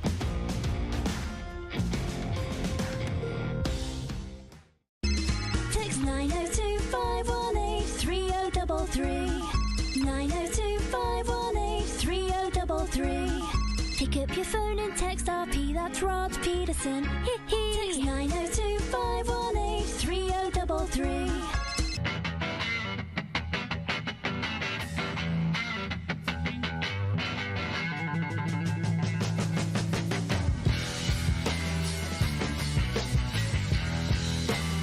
Is it time to take your event online? Bring it to IKS Live. We've got a fully customized virtual event platform with remote guest support for your next fundraiser, talk show, conference, performance, and more.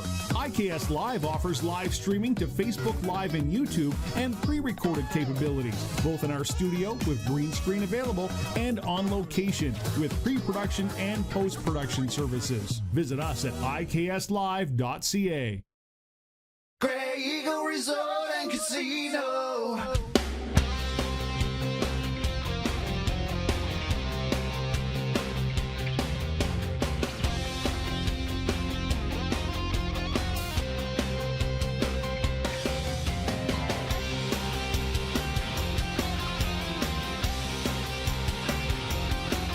Grey Eagle Resort and Casino. Casino fancy.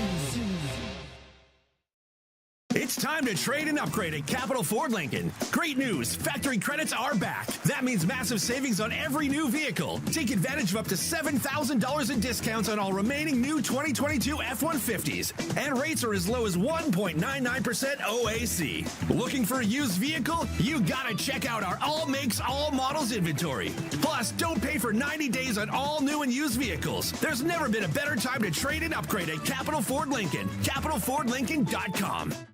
Universal Collision Center is Saskatchewan's premier auto body shop. Our extensive process ensures that every vehicle that comes through our state-of-the-art facilities is returned pre-accident condition, and that every UCC customer experience is an easy one. We're certified to repair all makes, all models, and all luxury brands, and Universal Auto Spa offers full-service detailing packages to suit you and your vehicle. Plus, we're the official body shop of your Saskatchewan Rough Riders. Universal Collision Center, 3910 Rochdale Boulevard and 2355 First Avenue in Regina.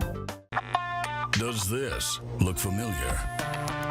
Your fans deserve an incredible arena experience. It's time for an upgrade. Stunning graphics. Revenue opportunities are just the beginning with our in-venue display systems and scoring technology. Let us help you find the best solution for your facility. EDG, always delivering the best fan experience. Here's how your business can be a part of Canada's fastest growing sports talk show. All you have to do is contact us, and we will tell you all about the dynamic and exciting marketing opportunities we have, utilizing a fully integrated 360-degree multi-platform. Imagine your business seen and heard across Canada on Game Plus TV and around the world on the Rod Pedersen Digital Network.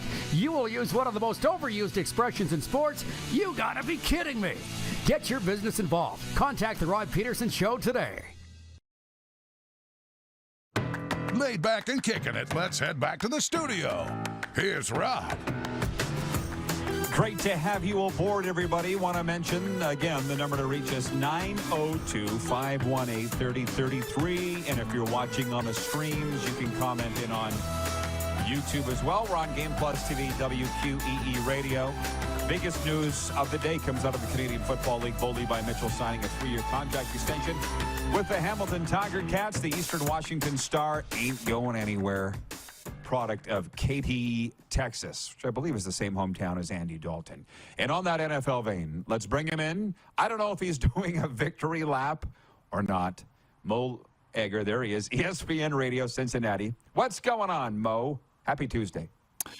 You know, Rod, our friendship began prior to last season when the Bengals, as the lights in my basement flicker, prior to last season when you commented on the Bengals uniforms and you said they're still going to suck. And since then, they've appeared in 2 consecutive AFC championship games. So, yes, you're welcome. Victory lap is due. You're welcome.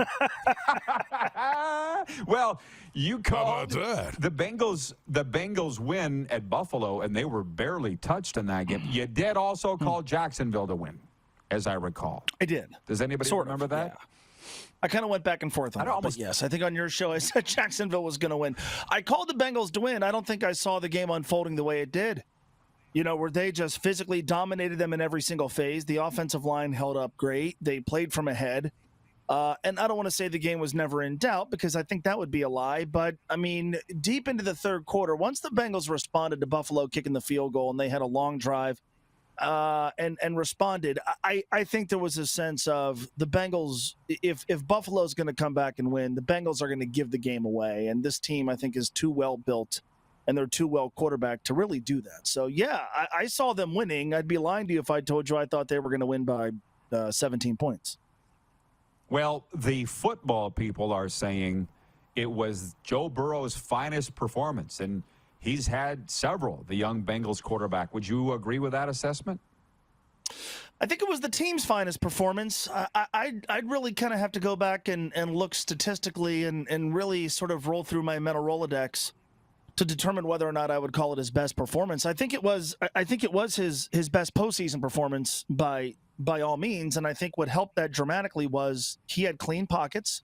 He was never really completely under duress, and they also had a really good running game. But, yeah, he came out and looked terrific. And we talked earlier in the season about the Bengals needing to get off to better starts.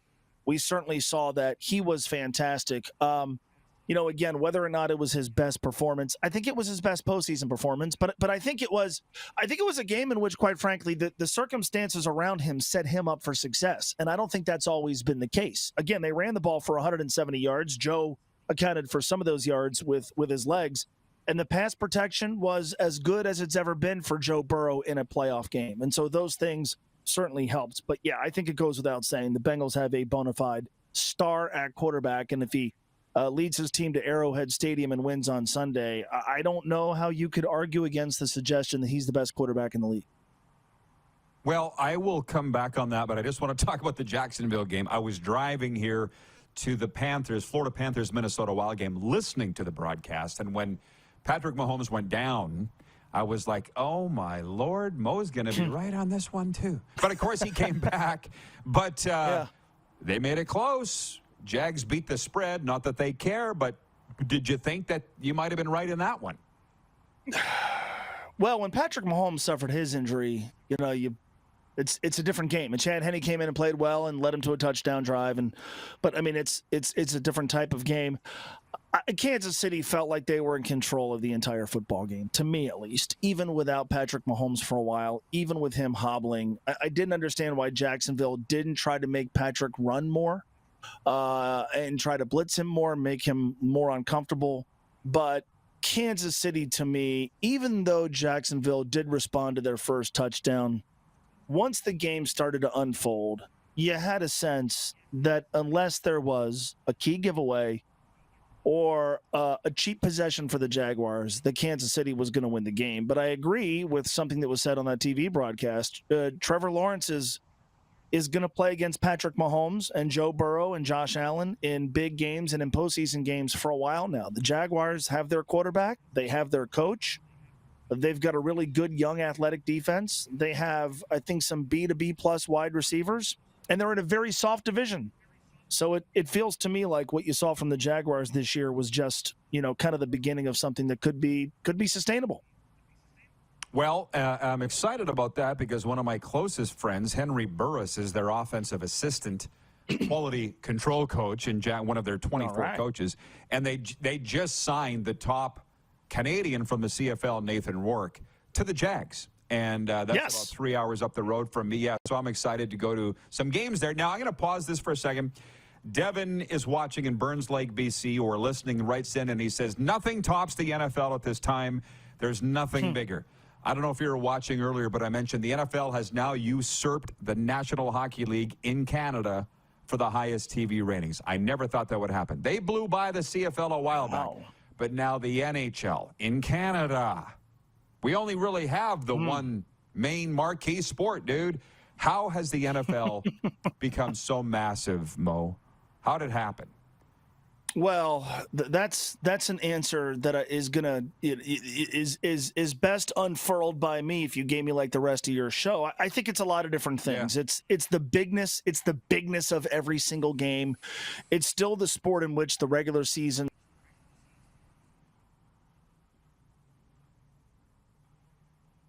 Oh, we lost Mo. It just seems like we always get into these cliffhanger answers. And then we lose the feed. And you tell me when we got him back, guys. I'm hanging on his every word like you. Okay. Well, I've mentioned on this program before, the first NFL game that I'd ever was at was 1995, Seattle Seahawks versus New York Jets in Seattle. We're on a road trip with the Regina Pats hockey team, and it was pretty amazing. But that was 1995. That was a long time ago. When I started going to NFL games regularly was 2011. Okay, anyways, you said I'll finish the story later, y'all. Where'd I go? The bigness, I don't know, you tell me. The bigness of the NFL, you said. However that happened. Continue, please. Yeah, I mean, every game feels like a massive event. And by the way, I think the popularity of college football has obviously helped. So now guys are entering the league as bona fide household names like Joe Burrow. You know, we watched his senior season at LSU, and so we knew what the Bengals we're going to be getting. I think it's the way in which the games are broadcast and presented. It's the way in which the NFL has figured out a way to be a prevalent force in our lives basically 12 months out of the year. They've turned non-events into events like the NFL draft, like the scouting combine. But to me, more than anything, it's just the bigness, it's the spectacle, it's the consequence of every game. It's sort of the way the offseason unfolds. It's become television's best reality show. And the payoff comes when you get to the regular season. It's a little bit of everything, but there's no doubt it has a grip on this country, and now that grip is extending to all of North America. Yeah, Stephen in North Dakota, by the way, writes in regarding NHL. He says the allure of the game could be diluted with more games. Don Cherry's Coach's Corner is missed. That, of course, was every Saturday night. Don Cherry, I'm sure you're familiar with it, Mo. Sure. Yeah, and I'll stop there with his comments. But anyways, back to that. My last thing, I'm a Cowboys fan, and I'm sitting here watching ESPN every morning, and I'm sick of the Cowboys talk. And it's not just because they lost. I'm sick of it. They're not even playing this week. It's a disservice to the 4 teams that are, Mo. What is with this, or at least that network's fascination with that team? It's creepy to me. They're America's team, Rod. Look, I think you can go to all corners of this country and find Dallas Cowboys fans, but I find Again. I know. Clark gives me in my ear. Dang. Oh, I know. Okay, everybody, where were we? We can go to all 4 corners of this country and find Dallas Cowboys fans. Yes, that's true. We're running out of time because Bernie Nicholls is going to be joining us next, and I got a story for Bernie. Anyways, when I started, as I said, going to NFL games regularly, it was 2011 Arizona, 2012 Dallas, 2013 Tampa Bay. I was looking around. I was hosting sports trips going to those games, and I was kind of a newbie going to the NFL. Okay, Mo, you're back. You said we could go to all 4 corners of America and find Cowboys fans. Continue, please. My house. What up? But I'm here, right? Okay. Yeah, we got the you. Cowboys are really popular. They were popular in the 70s and the 90s, and so the folks who produce those shows where they yell at each other about sports, I guess they still think we're stuck in the 70s and the 90s. Bingo. Well said. I got you. You got a nightclub going on there in your home? My basement I got a lot going on. My dog is upstairs, home by myself. My basement lights are flickering. My connection going on and off. Something is happening, Rod. We've got the Bengals in an AFC championship game for a second straight year, and all hell's breaking loose in my house. This might be the apocalypse. I don't know. How much broadcasting do you do from your home on ESPN Radio Cincinnati? Only if I absolutely have to. Now, we're expecting a winter storm tomorrow, so the schools might close, so I may have to do some with my daughter home with me. But I don't, during the pandemic, or the height of the pandemic, we broadcast from home almost exclusively. I hated it. I like being in the studio. I like being with the equipment that I know is going to work. I like being around the folks that I work with. I like the environment of a radio studio. But if I have to do it from here, and there have been times where I've had to for mainly personal family reasons, if I have to broadcast from here, I can. But it's not my first choice. Probably on a normal year, 2020 wouldn't be a normal year. On a normal year, I might do 3 to 4 shows from here. And that's usually if there's a family thing, or if my daughter's home and I can't, there's no school or daycare or something. So it has happened. It will happen, but I don't like for it to happen. I should mention, we brought you on to talk Bengals, so I should ask you about the Bengals. And you mentioned the storm coming to Cincy tomorrow or whenever it is. the snow in Buffalo didn't seem to bother the Bengals at all.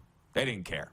No, it was interesting. Joe Burrow said after the game, the Bengals were like the last team in the NFL to ever get an indoor practice facility. So they finally have one. And so I guess the prevailing thought was when they finally get one, they'll practice almost exclusively indoors. And Joe Burrow said, look, we like practicing in the inclement weather. They looked well prepared for it. And I think to a degree with the backup offensive linemen they had, it's the snow really wreaks havoc on defensive linemen. And it's hard for them to kind of get the burst they're looking for to attack the blocker and ultimately get into the other team's backfield. But yeah, look, they looked really well prepared for it. I've seen some people in Buffalo complain that the Bengals were wearing white uniforms in the snow, which if that's what you're resorting to, you're a loser. They looked very well prepared. I mean, that's the thing about this team. They don't always play, 2 entire halves, but it's been rare that you've watched this team and thought that they were unprepared. And I think that is a credit to the coaching staff. And I specifically put that on the defense because Lou Anarumo's got a unit. It might not be a ton of household names there. You may score against them, but you don't score against them because somebody missed an assignment or there was a communication error. Sometimes the guy on the other team is going to make a play. That's sports. That's professional football. But this team, from a preparation standpoint, to me, over the last 2 seasons, has been very impressive, and I think you saw that manifest itself on Sunday. Well, looks like they are going to finish the job, or at least this weekend they'll have the chance. Mo, thanks as always for the time, and let's do it again soon. All right, Rod. Pardon my crappy internet connection. We'll get that straightened out for next time. Thank you. It was just fine, brother. Appreciate you. Mo Egger, ESPN Cincinnati, which, by the way, we air all across Ohio on Buckeye Cable. Mo has it right in his home. Cleveland, Cincinnati, Columbus, very big in Ohio. By the way, a sports update from the WHL. Gabe Klassen scored twice, and the Portland Winterhawks took a decisive 6-1 win over the Spokane Chiefs in a rare WHL game Monday night. Ryan McCleary also put away a pair of goals for the Winterhawks. What else do we have? Quarterback Bo Levi Mitchell signed a 3-year deal with the Hamilton Tiger Cats. The 32-year-old Mitchell is the Calgary Stampeders' all-time leading passer, but he was acquired by the Tiger Cats Grey Cup week. This sports update is brought to you by Landmark Cinemas in theaters now. Avatar: The Way of Water. Set more than a decade after the events of the first film, Avatar: The Way of Water begins to tell the story of the Sully family, the trouble that follows them, the lengths they go to keep each other safe, the battles they fight to stay alive, and the tragedies they endure. Avatar: The Way of Water in Landmark Cinemas now. Check it out. Bet Regal. NHL ambassador Bernie Nicholls joins us next, and I got something burning in me that I got to ask Bernie about as soon as we return after this brief pause on Game Plus TV, YouTube Live, and 99.1 WQEE Radio. Head to youtube.com/The Rod Pedersen Show now. You gotta subscribe. Click the subscribe button for all the content you may have missed.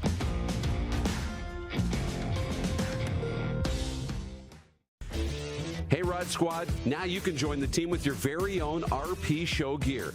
Head to rodpetersonshop.com and get yours today while supplies last. It's just like we wear on the show, official RP Show gear at rodpetersonshop.com.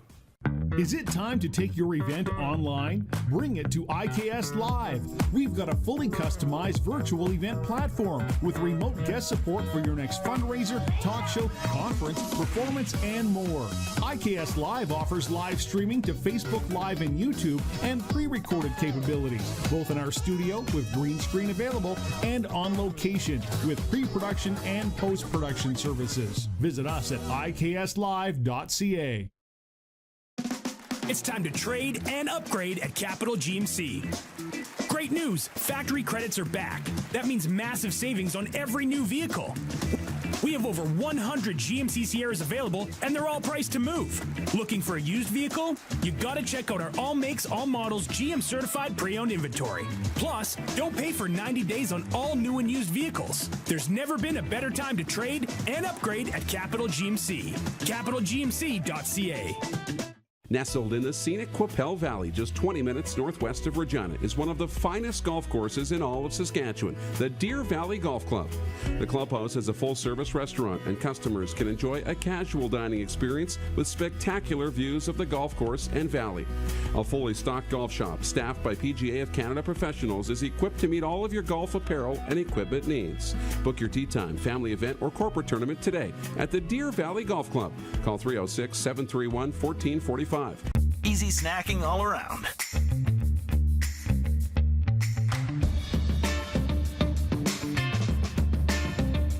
Something everyone can love. I gotta hit the beat. I gotta hit the beat. Gotta hit the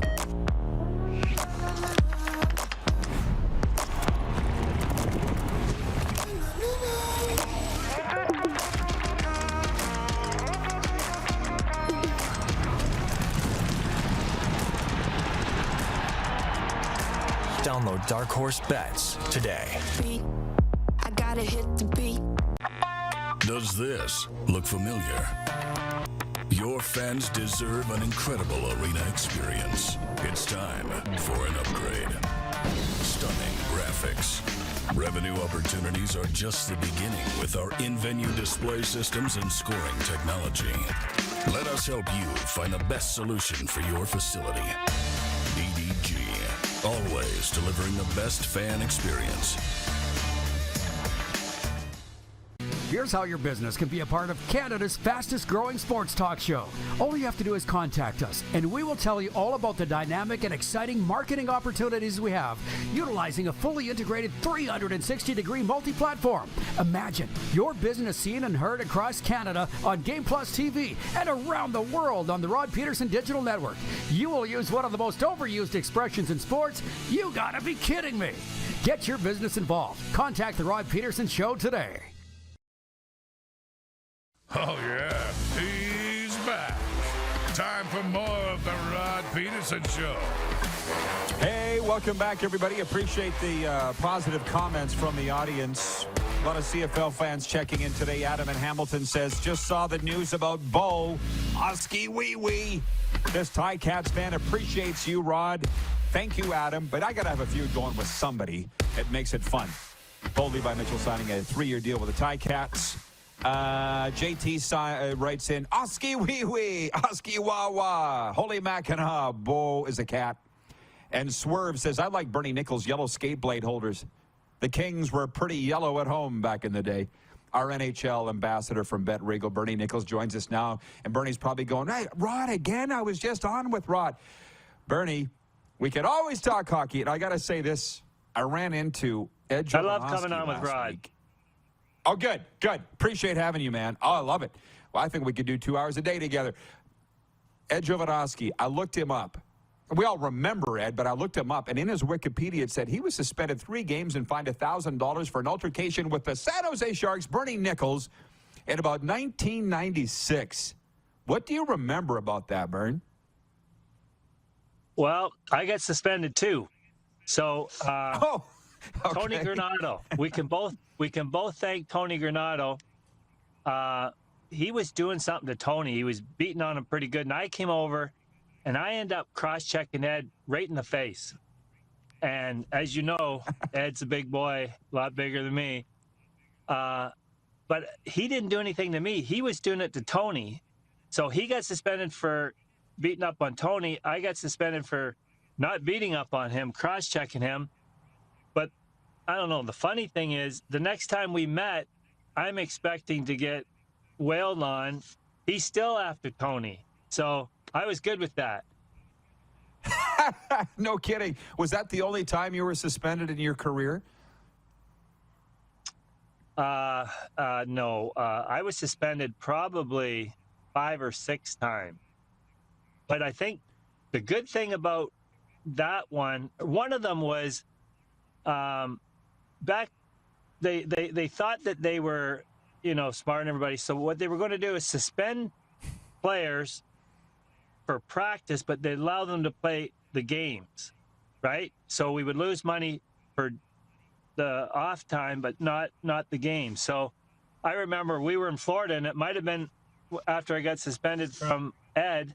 I got 14 days, so I couldn't practice for 14 days. So I remember the bus comes to pick the guys up to take them to practice.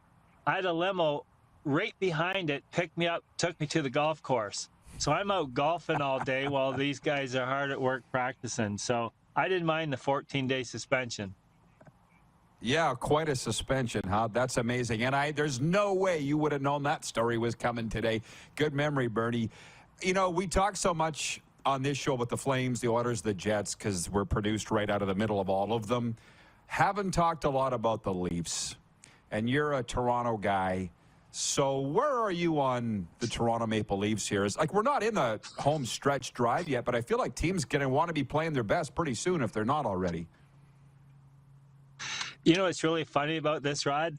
The young lady sitting right beside me, my fiance, is just a huge diehard Leafs fan.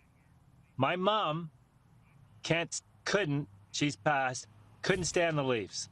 And God bless her, the only reason she couldn't is she came to a game one time in Toronto, and the fans were heckling me, which they do to a lot of players on the road, right? So my whole life with my mom, she hated the Leafs. My fiance loves the Leafs, which is great. But I honestly think the Leafs have a great team. Their goaltending's playing great. They have arguably, in my opinion, probably the second or third best player in the planet, Matthews. Marner's playing great. Willie Nylander, to me, is one of my favorite Leaf players. He took such a bad rap when he held out and then signed because he was out for half the season. When he came back, he was obviously way behind the team and he didn't perform very well. But he's so talented. They have a great opportunity. Their skill up front is unbelievable. They're, in my opinion, the best team in Canada with the best opportunity in this side to do really well. Well, you're still of the mind, I would assume, that if they had beaten Tampa in round one last year, they might have gone all the way to the Stanley Cup. Shoot, the Lightning did, so there's no reason to think the Leafs wouldn't have. Yeah, I really think they would have for sure. That was the only team, in my opinion, that could beat them. I still don't think they would have beat Colorado, but the funny thing is they were probably the best team on that side other than playing Tampa Bay. Well, I was talking to a Flames guy this morning, and I can't say whom, but they had Tampa in there on Saturday, and he said John Cooper plays his top 6 forwards more than anybody else in the NHL. Wears them into the ground. But it's worked. Like, why wouldn't you play your best players? It hasn't even seemed to wear them out. No, you know what? And anybody who's watched hockey for as long as we have, Glenn Sather. Who's Glenn Sather play all night? You live and die with your best players. You can't have a press conference after the game. Well, my fourth line, they were just terrible tonight. You know what I mean? Like, you live and die with your best players. You play the hell out of them. The thing is, they're kids. They're still in the prime of their career. Like, I couldn't play Connor McDavid. I'd play him 35 minutes a night, and he would do it. Chris Chelios, one of my favorite players. Chris wanted to play an entire game. He wanted to do that in his career, and I honestly think he would have. I think he probably would have taken a penalty just to get a break, but he would have played the entire game. And I agree with John. You can't play enough, and I think that was one of the biggest problems when with Austin Matthews, his first couple years, is they didn't play him enough. And I think the fans didn't like that. The management didn't like that. And but they're playing the hell out of them now. And, yeah, you can't play your star players enough, in my opinion. Yeah, well, I'm trying to remember. They've been through so many coaches there. Was that Babs that wasn't playing? That was enough? Babcock, yeah. I didn't want to say Babcock. I like him, but I think that was one of his downfalls is he didn't play him enough. And they had kind of a beef internally that kind of get out a little bit. I'm not sure the relationship, but that was just it. And, like, it's the same as Gretzky and Curry killed penalties. I killed penalties. Your skilled players, you can't get them out enough, and that's the problem right now a little bit in Toronto. If they run into a lot of penalties, then Matthews is on the bench. You see now Connor McDavid's killing penalties. You got to get your skilled players out there as much as you can. Well, and by the way, I was watching an Oiler game, and McDavid took a shot into the knee pads, blocked a shot at the blue line, and gone. Fastest player in the NHL. Yeah. Why wouldn't you? So I'm like, yeah, Bernie was right. That's right. And I think he buried on it too. So always fun chatting hockey, Bernie. I can always find something to talk about. You have a great day with that lovely gal and enjoy the games. We'll talk soon. Thanks, Rod. Nice talking to you again, bud. Bet Regal NHL ambassador Bernie Nicholls. We'll be right back with overtime, and the Moose will rejoin us. Oh, Swerve says, can you ask him about the pumpernickel origin? I know that story. We'll talk about it next. It is the RP Show. We're live on Game Plus TV, YouTube, and on the radio, WQEE 99.1 FM. Have you subscribed to the Rod Pedersen Show YouTube channel yet? Head to youtube.com/The Rod Pedersen Show now.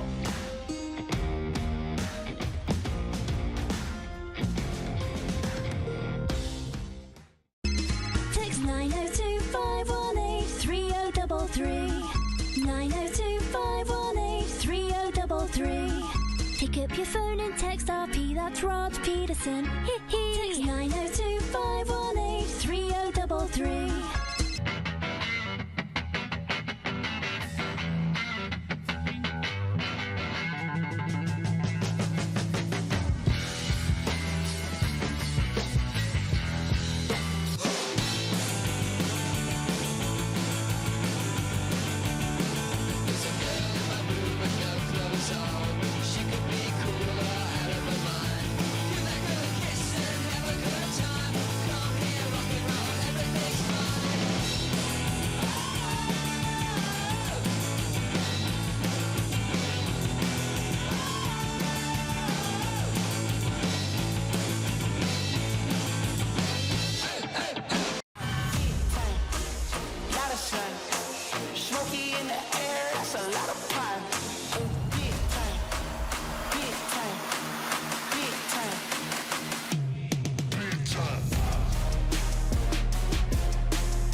Does this look familiar? Your fans deserve an incredible arena experience. It's time for an upgrade. Stunning graphics. Revenue opportunities are just the beginning with our in-venue display systems and scoring technology. Let us help you find the best solution for your facility. DDG, always delivering the best fan experience. Universal Collision Center is Saskatchewan's premier auto body shop. Our extensive process ensures that every vehicle that comes through our state-of-the-art facilities is returned pre-accident condition, and that every UCC customer experience is an easy one. We're certified to repair all makes, all models, and all luxury brands, and Universal Auto Spa offers full-service detailing packages to suit you and your vehicle. Plus, we're the official body shop of your Saskatchewan Rough Riders. Universal Collision Center, 3910 Rochdale Boulevard and 2355 First Avenue in Regina. It's time to trade and upgrade at Capital Ford Lincoln. Great news, factory credits are back. That means massive savings on every new vehicle. Take advantage of up to $7,000 in discounts on all remaining new 2022 F-150s. And rates are as low as 1.99% OAC. Looking for a used vehicle? You gotta check out our all makes, all models inventory.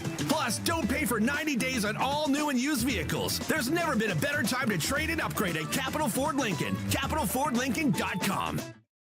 Here's how your business can be a part of Canada's fastest growing sports talk show.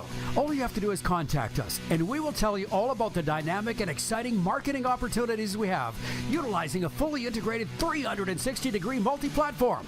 Imagine your business seen and heard across Canada on Game Plus TV and around the world on the Rod Pedersen Digital Network. You will use one of the most overused expressions in sports. You gotta be kidding me. Get your business involved. Contact the Rod Pedersen Show today. You got something to say? You want to add to the show? What are you waiting for? Don't just sit there. Say something. Now, back to the studio with Rod. Okay, well, how about this? I guess I'll just finish the story I had that we started twice when I was trying to get it going with Mo Egger earlier. We don't have Moose right now. We got 8 minutes. You in the audience want to help me out? How about you, Ryan O'Radio? You want to turn your phone around upside down and join us, WQEE Atlanta? We can do it. And the Moose will join us here. Couple of comments from the Peanut Gallery. Bill in Cochrane, Alberta. Beautiful community out there. Hey, Rod, how long before you reach out to Bo Levi for an interview? It would be epic. Get his buddy Nick Lewis to poke him in the ribs. I don't think Bo's coming on this program. I hurt his feelings. Clearly, he's not coming on. Dave in Winnipeg. Good day, friends. Great show today. I like all the CFL and NFL talk. Take care. Thank you, Dave. We like you. Oh, that's Dave in Niagara Falls. We have another David in Winnipeg. If the question's too long, I apologize. Moose, come on in. Darren Moose Dupont. You've been to enough NFL games now. One small theme, wasn't a major theme today, but it was how the NFL had higher ratings in Canada on the weekend than the National Hockey League. I frankly never thought I'd see the day. Super Bowl notwithstanding, this wasn't Super Bowl weekend. It wasn't even the conference championship weekend. But I was talking earlier about regular season games when I started going to them in the NFL. I'm looking around. Tampa is where it officially dawned on me. I'm like, it's like a Grey Cup every week. Parades around the stadium, flyovers, just major pomp and circumstance. And I don't know, if you are, we can now lump the NHL into this. It's not just a CFL thing. Do you just give up and say, do you just give up and say, well, we can't compete against this, or what? What do you do? No, I don't. And I've seen it. And there's lots of great people working in and around the Canadian Football League, the National Hockey League. We know them, and they're doing great things. But it's different. This is sports. And sports, for me, as a kid, has always been an escape. It's always been fantasy land a little bit, right? And we treat it almost too corporately. And I think if I'm looking at the CFL, if I'm looking at the NHL, and one thing I get with the NFL is, how do I recreate the fantasy? How do I make this like Disneyland every day where your mind can go to this beautiful place? And you know, the tailgate parties, I think of Saskatchewan. That's where we've been the most. And Calgary's had great tailgates as well. But it was like a fantasy. You walked in, you're ooh and ah, and it's just to be a part of it and all your worries left behind. And while the team's lost a little bit lately, I've been to a couple of games and it feels like we go to the things because that's just what we do, right?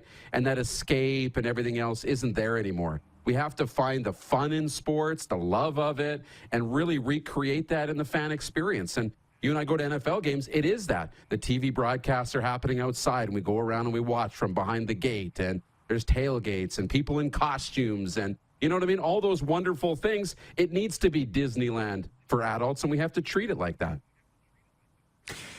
Yeah, and again, I don't know how they did it. Now, I've kind of been around it, but I wasn't in those planning meetings. All I know, it's fun, and we're over here building our own thing, and that's fun. By the way, I appreciate you. T. Will in Winnipeg writes in, says, Rod, you're looking so sharp today, I just about cut my hand on my phone. Thank you, T. Will. He's written in a couple times about my shirt. It's good. Just an Under Armour. Moose has been with me when I walk into an Under Armour, and it's like, ah. Rod, we walked past an Under Armour. And I'm like, Rod, okay, Rod, I know I'm leaving you here for 45 minutes, and I'm going to go get a coffee and do my thing. I officially had to just, stop buying. I love it. Yeah. You want colors that pop. By the way, Ted in Arizona, he says, I couldn't wait for the jersey pick, so I voted Buffalo. Love the black with the bison head. Here's the problem. It ain't that. Can we put up the... We have the graphic now. Our poll question today for Capital Auto Mall Universal Collision Center is this: whose retro reverse jersey is better, Buffalo or Boston? And honestly, I really, really, really like Boston. I really like Boston. I like you drawing the kids with that kind of cartoony thing, but that Buffalo is the piece de resistance. It's the morphing of the old blue and gold Buffalo colors and the bison head that everybody loves from the 90s Sabres jerseys all mushed into one jersey. You got to go with Buffalo, I think. Moose, who are you voting for? I was going to say at the beginning of the show that you can't make me choose. You can't. I'm out. I'm completely out. But you know what? That Boston one is so great. There's so much history there. But I think I'm with you. Buffalo wins it for me. For me, that's the great era of Buffalo with that bison on it. Is that not they wore that when they went to the Cup final, right, and lost to Dallas? Yeah, Buffalo for me. Speaking of Dallas, the biggest Stars fan I know, Allie writes in, and she says, you would fit in Texas just fine, LOL, with the fact that I wear Under Armour every day. Thank you, Allie. I know that I do, and I've been to Texas, and I love it. It feels very comfortable. It has a wonderful climate. But I'm way, way, way more of a Florida guy. And as anybody knows, and Darren, you've been around me for a long time, I've looked around, I've sampled a little bit of everything, and I'm like, this is the fit. This is it. We'll visit Texas from time to time. I got to take Darren there. I got to take my brother there, the cowboy, who, it's hard to believe he hasn't been to Texas. I'm like, what are you doing not going to Texas? But his thing is Montana. Jeff in Regina says, I'm torn on that poll. So similar, but still different. Yogi Bear on the front for Boston would have been awesome. Last minute of play in hour one. That's the thing. We're into round 2 of the Jersey bracket. This is the last day. And then I guess, Darren, it'll be up to you to come up with the matchups in round 3. We're down to the Final 4? The Final 4? Final 8. Yeah. Final 8. The Final 4 in each conference. Can't believe it. By the way, tell the peeps, we're on a Zoom meeting in 15 minutes' time. I'm jumping in my vehicle and racing to a meeting at 3, Darren, so I will have the Zoom. I'll pull over, but that's where I'll be joining the Zoom from, okay, on the road. Thanks, awesome. Bernie. Thanks, Mo. Thanks, Tim Hunter. Thanks, you most of all. We'll see you tomorrow. Thank you, Rhino Radio. See you at noon Eastern tomorrow on all of these same stations.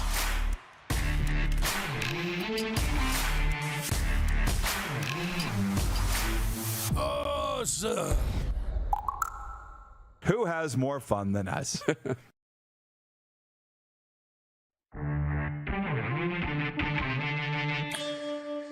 Hot damn. LFG. Hot take. Hot. Bingo. Hell yes. Done deal. Bob's your uncle. How about that? Oh.